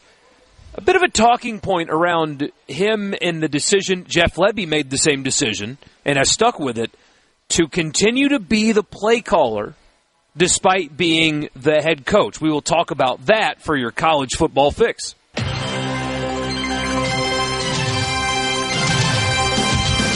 The college football fix is driven by your Mississippi Ford dealers. Built Ford Tough, that's the best-selling truck in America, the Ford F-150. You looking for a new truck right now? Let me make it real simple for you. You just got to go to your Mississippi Ford dealers today. They'll get you hooked up. Thank you for your attention to this matter. So, yesterday we played some of what Pete Golding had to say after practice, and he was asked about what Joe Judge's role is going to be. And he gave a very interesting answer, podcasted about it last night, and essentially what he was asked is, what is Joe Judge's role?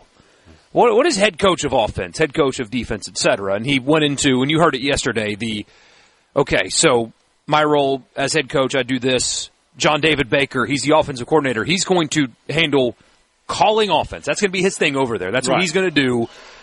Joe Judge, he made reference to a lot of guys in the program, GM and stuff like that, but it sounds like Joe Judge's role is going to be more of a game management type role.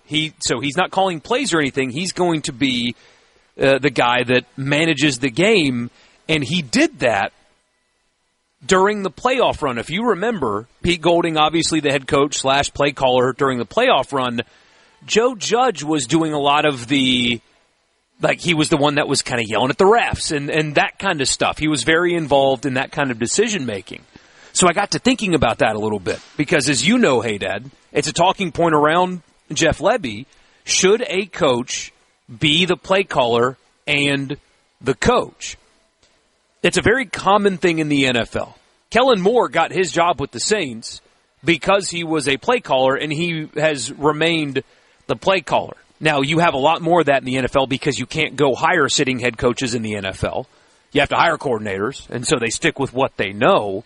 But it's not as common in college, and it becomes kind of a talking point of, I don't know if a coach can balance all of those things. I don't know if they can do that. As we've said before, it's a pretty common misconception. Lane Kiffin was not the play caller. Now, he intervened when he felt necessary, but Charlie Weiss Jr. was the play caller. Right. Jeff Lebby, the play caller. That's not as common. With Gus Malzahn when he was at Auburn, remember every year, snip, snap, Gus is going to call plays. He's not going to call plays. Freeze. Same way. That kind of stuff. Two things. Tell me that you, the Ole Miss fan out there listening, should not be worried about Pete Golding's ability to handle the primary play caller duties and also being the head coach during the game. Number one, you saw it in the 3 most important games of the season last season. Game management in those 3 games was pretty excellent. From being decisive, when to kick field goals, when to punt, when to go for 2. He was faced with all of those scenarios when the games were close, blowout situation with Tulane, that kind of stuff went very smoothly. It looked like he had been coaching the team for a long time. There was no, in those 3 games, there was no, ooh, that was a bad decision, or they took too long there, or that was a wasted timeout. None of that happened in those games, so that should give you comfort. But also the presence of Joe Judge, I think, really helps make that decision very easy for Pete Golding, because Joe has been a head coach, obviously, and he can manage that kind of stuff. Hey, Pete, you call plays, and I'll yell at the ref, or I'll keep track of the chart, whether to go for it here, that kind of stuff. He's almost like the game manager. You've got the coach, the manager, and then the staff. It's a very interesting dynamic, and I think it worked in the playoff run, and I would be far more concerned if that guy didn't really exist. And hearing Golding describe his role yesterday, I think should give you comfort in that he's got a guy that's going to handle all of the stuff that could distract him as the play caller. I think also Golding being a defensive guy kind of helps here. 3 voices in there trying to get play calling done on offense would be too many. 2 you can kind of handle. Yeah. 3 is too many. So Golding will just be, listening in. And he still has 51% of the vote, as Joe Moore would like to tell us. Yeah. But my guess is he'll stay out of the way for the most part. Yeah. And he did say that yesterday. Basically, like, I hired Joe to call plays. He's going to do that. I'm not going to get involved. So there you go. How's that gone for Jeff Lebby? And we only have a 3-game sample size for Golding. It may not work moving forward, but the 3 games in terms of managing the game looked really, really good. What would you say about Lebby, primary play calling, et cetera, as the head coach?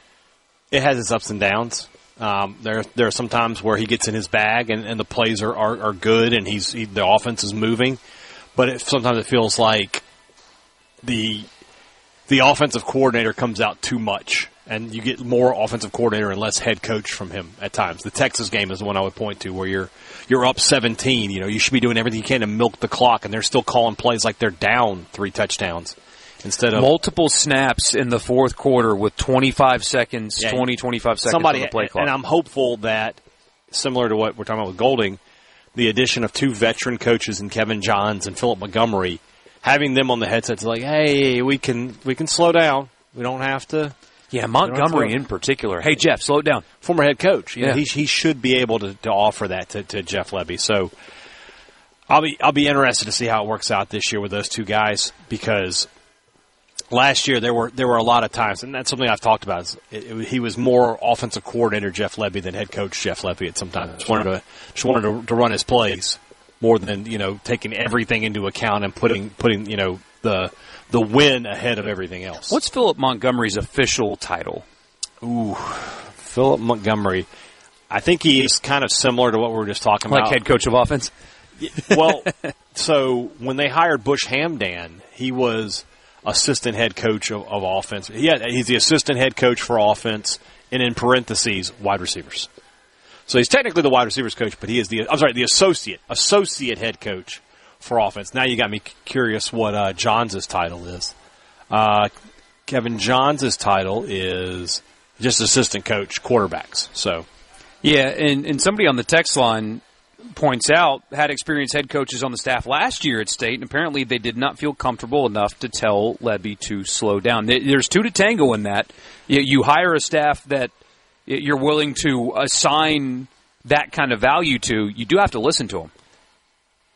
On the offensive side of the ball, they didn't have any head coaches. No, it was McIntyre, and they're the defensive guys. Yeah. So my guess is, they weren't involved in that. That's why this time around it makes more sense to have these guys on the offensive side. Philip Montgomery could be a sneaky, huge addition to that program. Could be a good hire. I mean, he's been a head coach, as you said. I tell you, these photoshops of Zach Arnett in the Mississippi State gear. Coming in. They photoshopped him? I mean, it looks. That's really good. I mean, I would never have guessed that was AI. It's interesting. A guy that is not from Mississippi at all had no real desire to leave the state. No real desire to leave Starkville. Like when he was at Ole Miss, he had got an apartment or something, right? And he kept commuted. the family. And he commuted to Oxford most days. Yeah, he really did enjoy Starkville, and still does. And yeah. I think if he can, a lot of places he could have gone, and he chose. I think so. I think he would have been if he had put it out there. Hey, I'm on the market. People would have been interested in him, but decided to come back and work for him. I think a lot of that. There would have been. I think there would have been an opportunity for him to be on Golding's staff if he would have wanted it. Not as DC, but. Oh yeah, could have absolutely been an assistant coach. He could have. He could have been DC some places. Who was the guy they hired that went to the Cardinals? Tony. He could have gotten that job, I bet. Patrick Tony. The best defensive coordinator in the history of the Southeastern Conference. It's your college football fix, driven by Ford and your local Mississippi Ford dealer. We'll be back in just a bit. Sports Talk Mississippi. Don't go anywhere.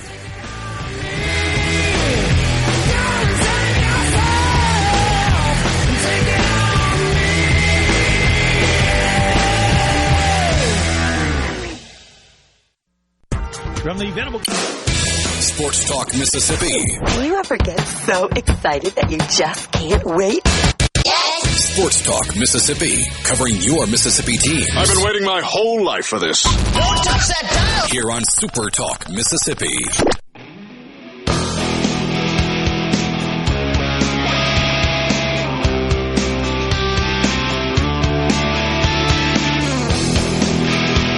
Borkey and Hadad from Scruggs in Saltillo. So glad to see you guys. Keep coming by. Come say hello. We love it.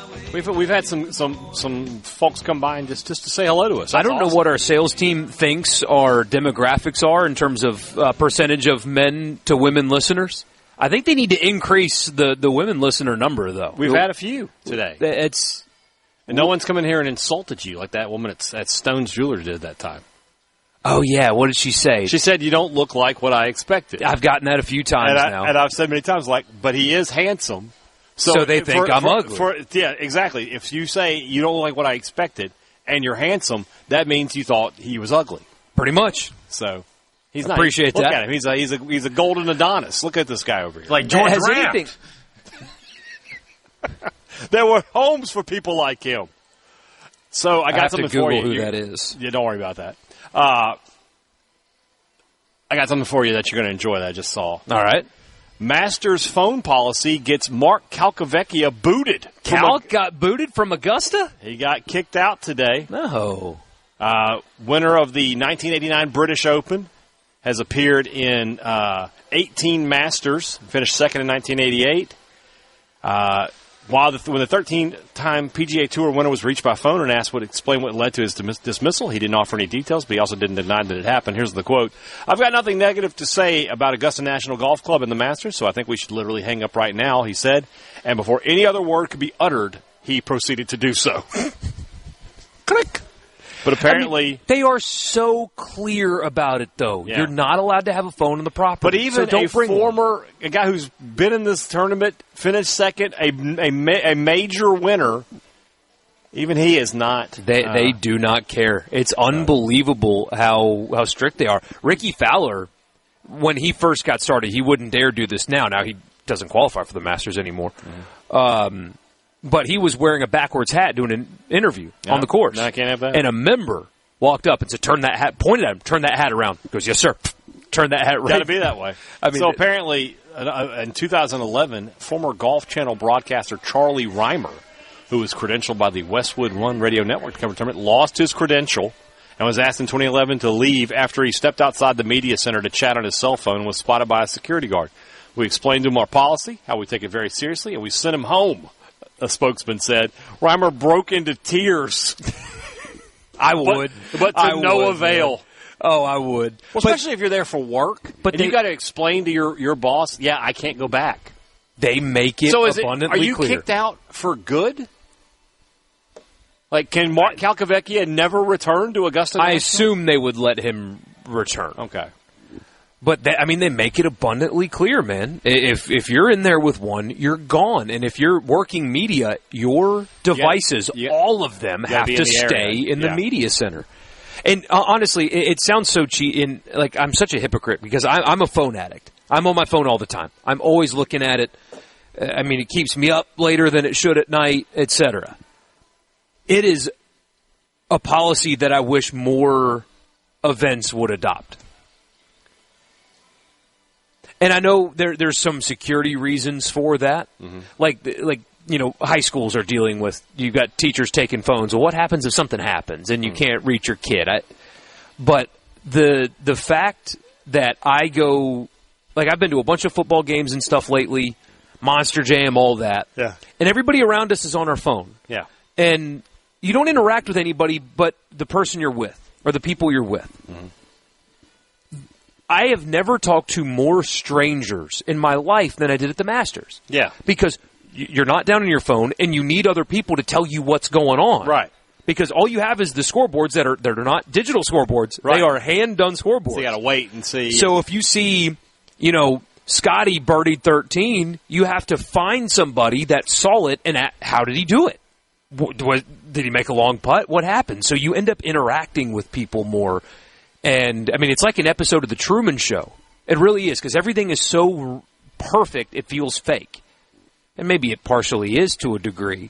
But it definitely is a self-contained environment. Yeah. But the phone thing, when you're leaving there, you're like, I interacted with so many people because I had to, and it was really nice. Yeah. That's how life used to be. That's how it used to be. Back in the good old days. And now... this is the thing that I don't get. I'm a phone addict, and I have not fallen into this yet, where, like, if you go to an event and, like, the thing is happening right in front of you, I won't pick up my phone and record what's happening right in front of me. Like, I will actually watch it. Yeah. You spend 4 hours waiting for Scotty Scheffler to come by, and when he hits a shot in front of you, you're watching through your phone watching screen. through the lens, yeah. You're not actually watching. Yeah. Nobody really cares that you know what I mean? Like, they see your Instagram reel and just move on. Exactly. And not only that, like, it's not like if you're at a sporting event like that it's not being filmed. You can go back and watch it. There's plenty of ways to do that. But, you know, take in the moment sometimes. Yeah, I agree. It's become a little bit of a problem. Hey, the Giants won. All right. They did? Look at Tony Vitello. Coming right along. Back-to-back shutout wins. Ooh. That's what I'm He's talking pulling about. some correct strings. You know what? Let's see where it takes us. He got into it with an umpire. He got thrown out. He got his first ejection. What was the reason? I don't remember. He was just arguing, I think, balls and strikes. But he actually had his back turned to the umpire. And that's what it was. So. Yeah, he should not have gotten run when he did. Yeah. As an umpire with some hurt feelings that umpire was a huge Vanderbilt fan. It must have been. So must have been. Has anything happened in spring practice that have changed the way you think about Mississippi State? This season's Mississippi State. Has anything happened? I know it's spring practice, right? But no, and you know this Saturday we've got the scrimmage out there, so I'm interested to see, you know, what I get to see in that scrimmage. No, not really. You know, I will say that Lebby, who I've said here on this show, has always been honest with us about his roster. And when the roster has not been where it needs to be, he's come out and said it. And he seems very enthusiastic about his offensive line. Now, part of that might just be, I got to talk these guys up a little bit, give them some confidence kind of thing. But, again, I just feel like Lebby has always in the past, when it has come down to how good is this roster at this position, he's always been honest with us about it. So, I still, you know, I'm going to need to see some games. And like that first game when they play ULM, if ULM has 2 or 3 sacks in that game, that's a big red flag going forward. If State can't run the ball effectively on ULM, huge problem for Mississippi State. So I'm willing to wait until then to figure it out. But he has been more positive about the offensive line and been vocal about it, maybe some more so than I would have thought. But Ole Miss. Defense. That they got a defensive head coach now. You think that would be the thing? Well, personnel. They last year, and it worked. It worked. This is not a criticism. It's just, I believe, a statement of fact, as far as I know it. The offense had more money to spend on player acquisition than the defense did last year. There was an imbalance. Yeah. This year, that imbalance was corrected, and they are seeing the fruits of that. Apparently, the early returns on especially the front 6 on defense are very positive. They have seemingly amassed the playable depth on the defensive line that they did not have last year. Pete Golding talked about it yesterday. I don't know if we got to that point in the press conference or not. He talked about the thing that we talked about so much after Miami. It's always kind of validating when a coach says something that you say. He was like, look, lost to Miami because weren't enough guys to play.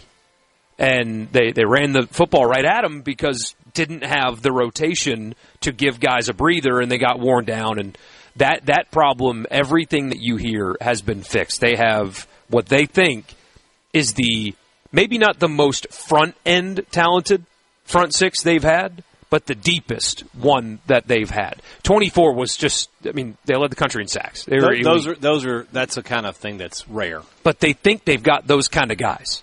They think that Eccles is that kind of guy, that early first-round pick type guy. They think that linebacker is going to be significantly better than it was last year, and so on. So that is, if you take anything from spring practice, which maybe you shouldn't, but from what you're hearing, the additions defensively paired with the aforementioned Eccles, Perkins, Franklin, they love personnel-wise what they have in the front 6 and think they can more physically match up with a Miami or a Georgia defensively. Because remember, Georgia scored a lot of points in each game against Ole Miss. They think that they're more equipped to match up better. They got to play Texas.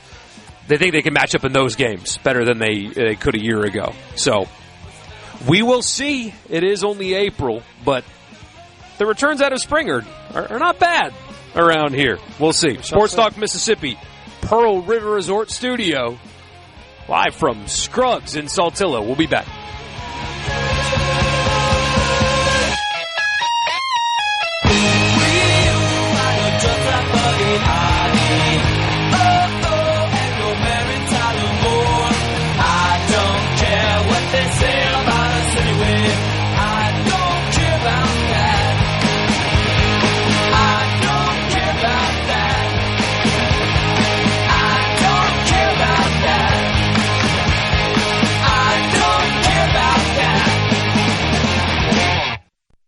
From this, I listen to it at work. Sports Talk Mississippi. Sports Talk Mississippi on Super Talk Mississippi. Did you get that memo? Yes, sir.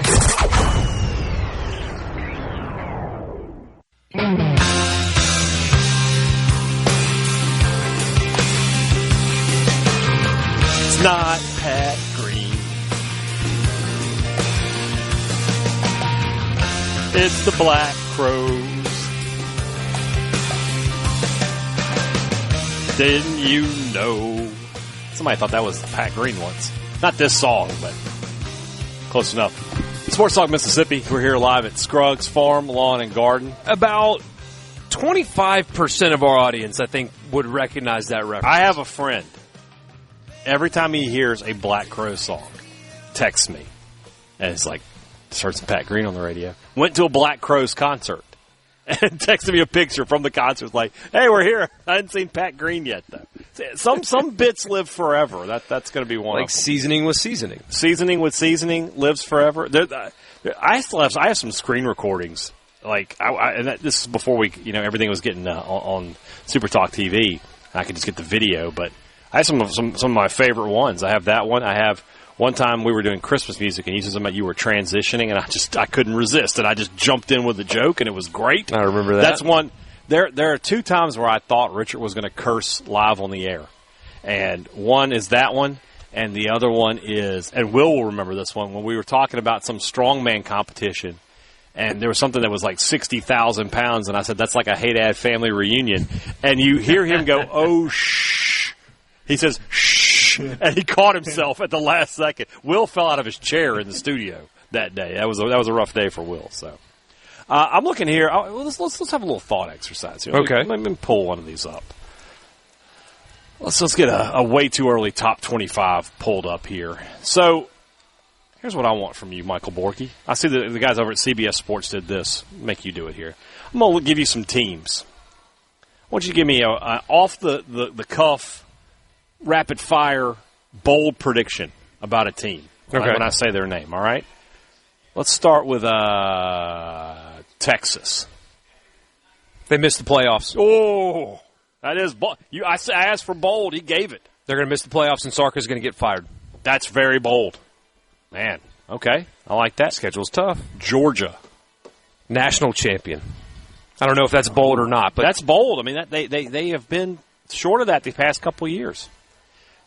Indiana. Ooh, I don't know if this will be bold. Okay. Big step back. Big step. And big step What's for them big is step? not going 16-0 and winning a national championship. 9-3? They missed the playoff. Okay. LSU. Remember, we're going to have 12 teams in the playoff. They can't all miss. It's got to be bold, right? You've had three Sam of the top Leavitt 10. doesn't get hurt and doesn't finish the season as the starter. He gets beat out. He gets benched. Beat out. Okay.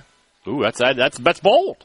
That's because bold. this kid from USC apparently is Longstreet is looking outstanding at practice. Leavitt not practicing at all. Leavitt not really outstanding either. Yeah. What about Texas A&M?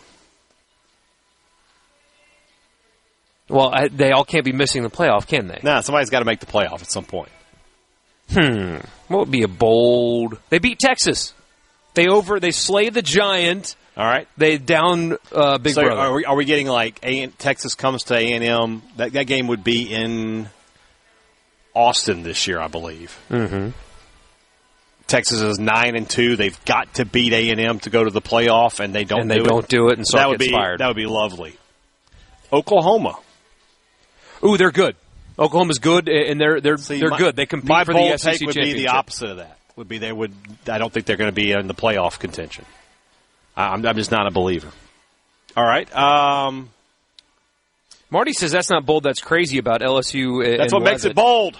But Marty, did you watch Sam Leavitt play in Starkville? That's I think that's more of what he is than a Heisman contender. I don't remember what was my joke to Richard about ice?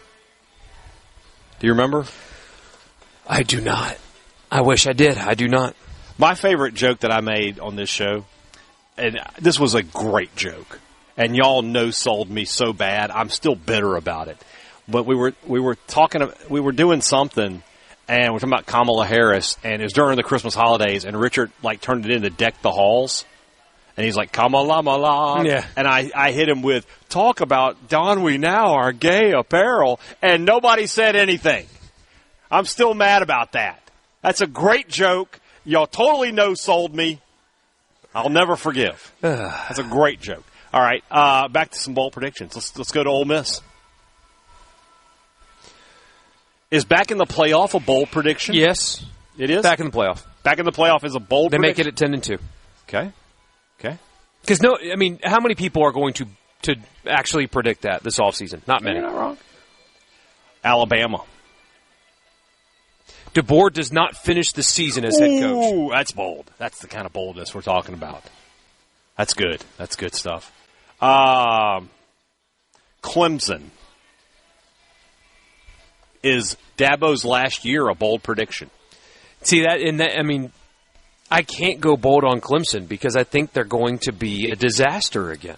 Mm-hmm. And what the problem that Dabo has run into now is he's been adverse to the portal, but he's recruited great classes.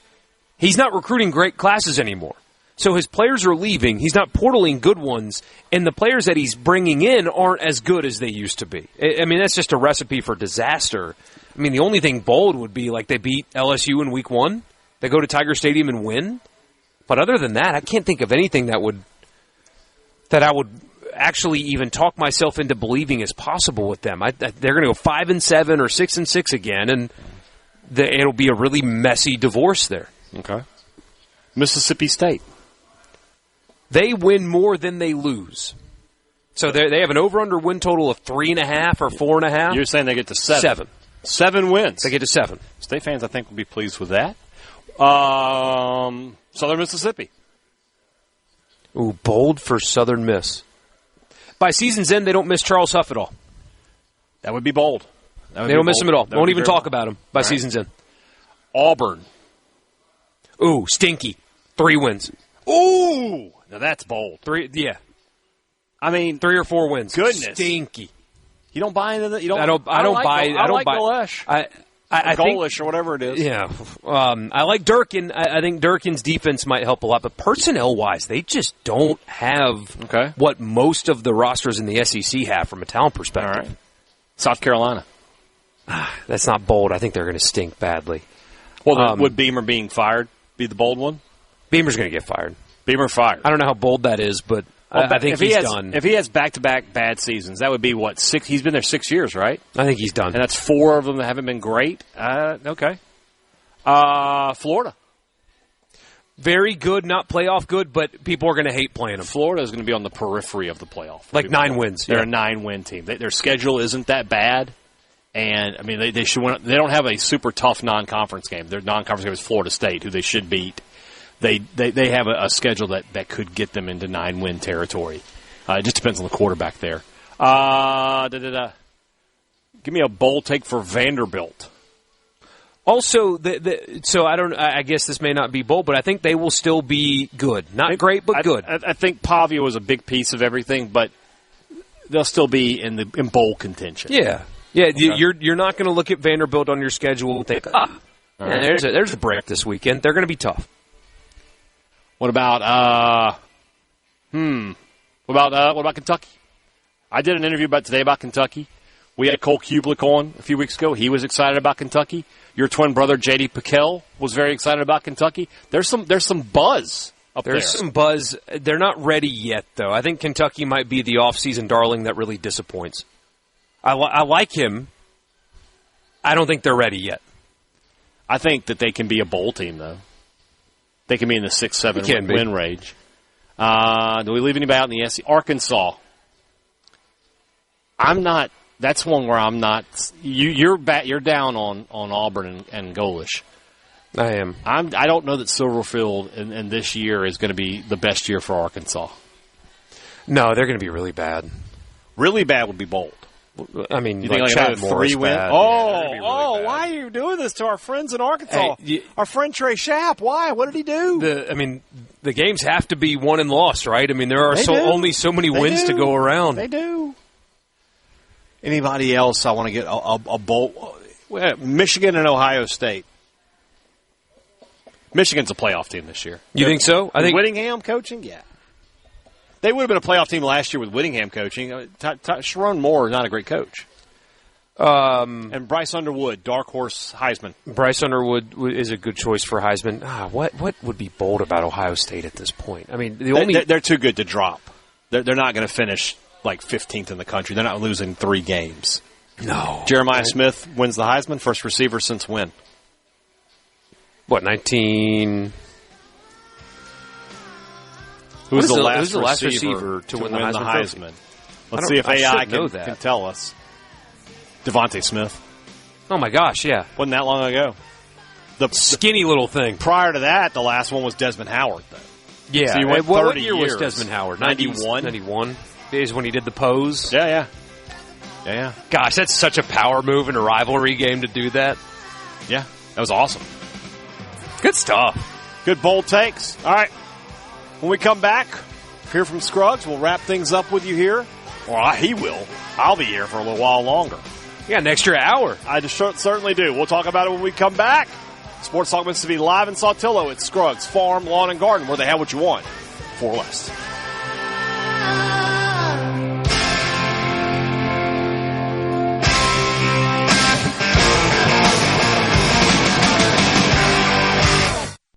From the Venable. Can you feel it? Can you hear it? Sports Talk Mississippi. Yeah! On Super Talk Mississippi.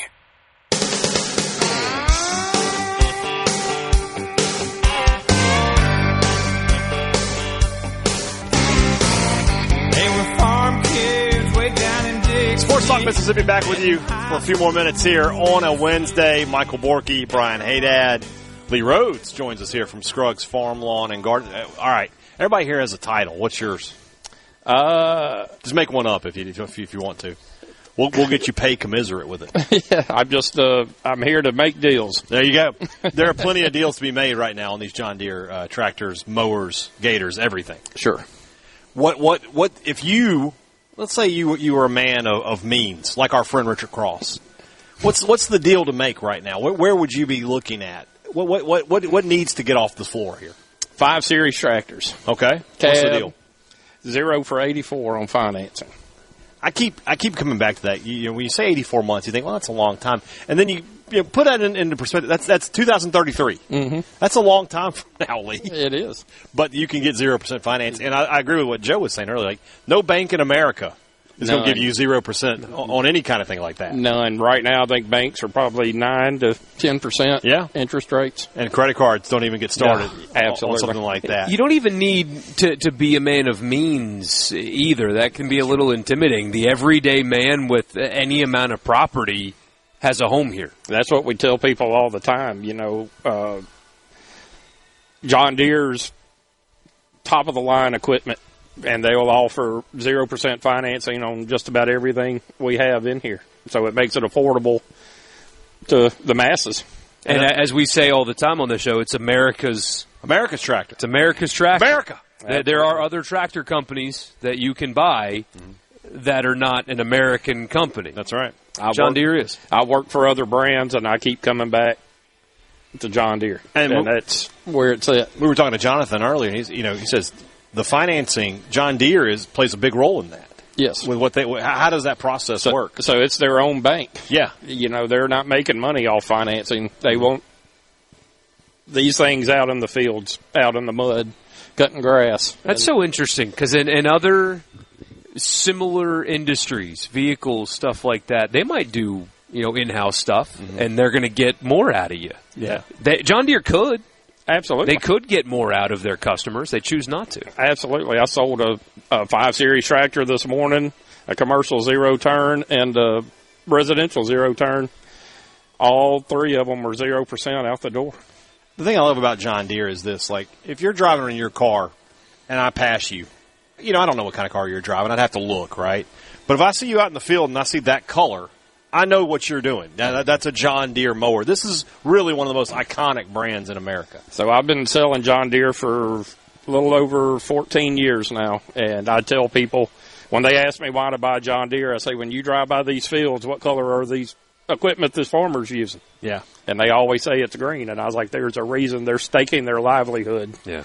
On a piece of equipment. And the longevity, we've gotten a few texts today. Yeah. I bought my John Deere 15 years ago, and it's still running great. That kind of stuff, too. It's not just buying a new tractor. It's one that you want to get old. You're making an investment when you buy a John Deere tractor. So one thing about dealerships, we don't make our money selling new equipment.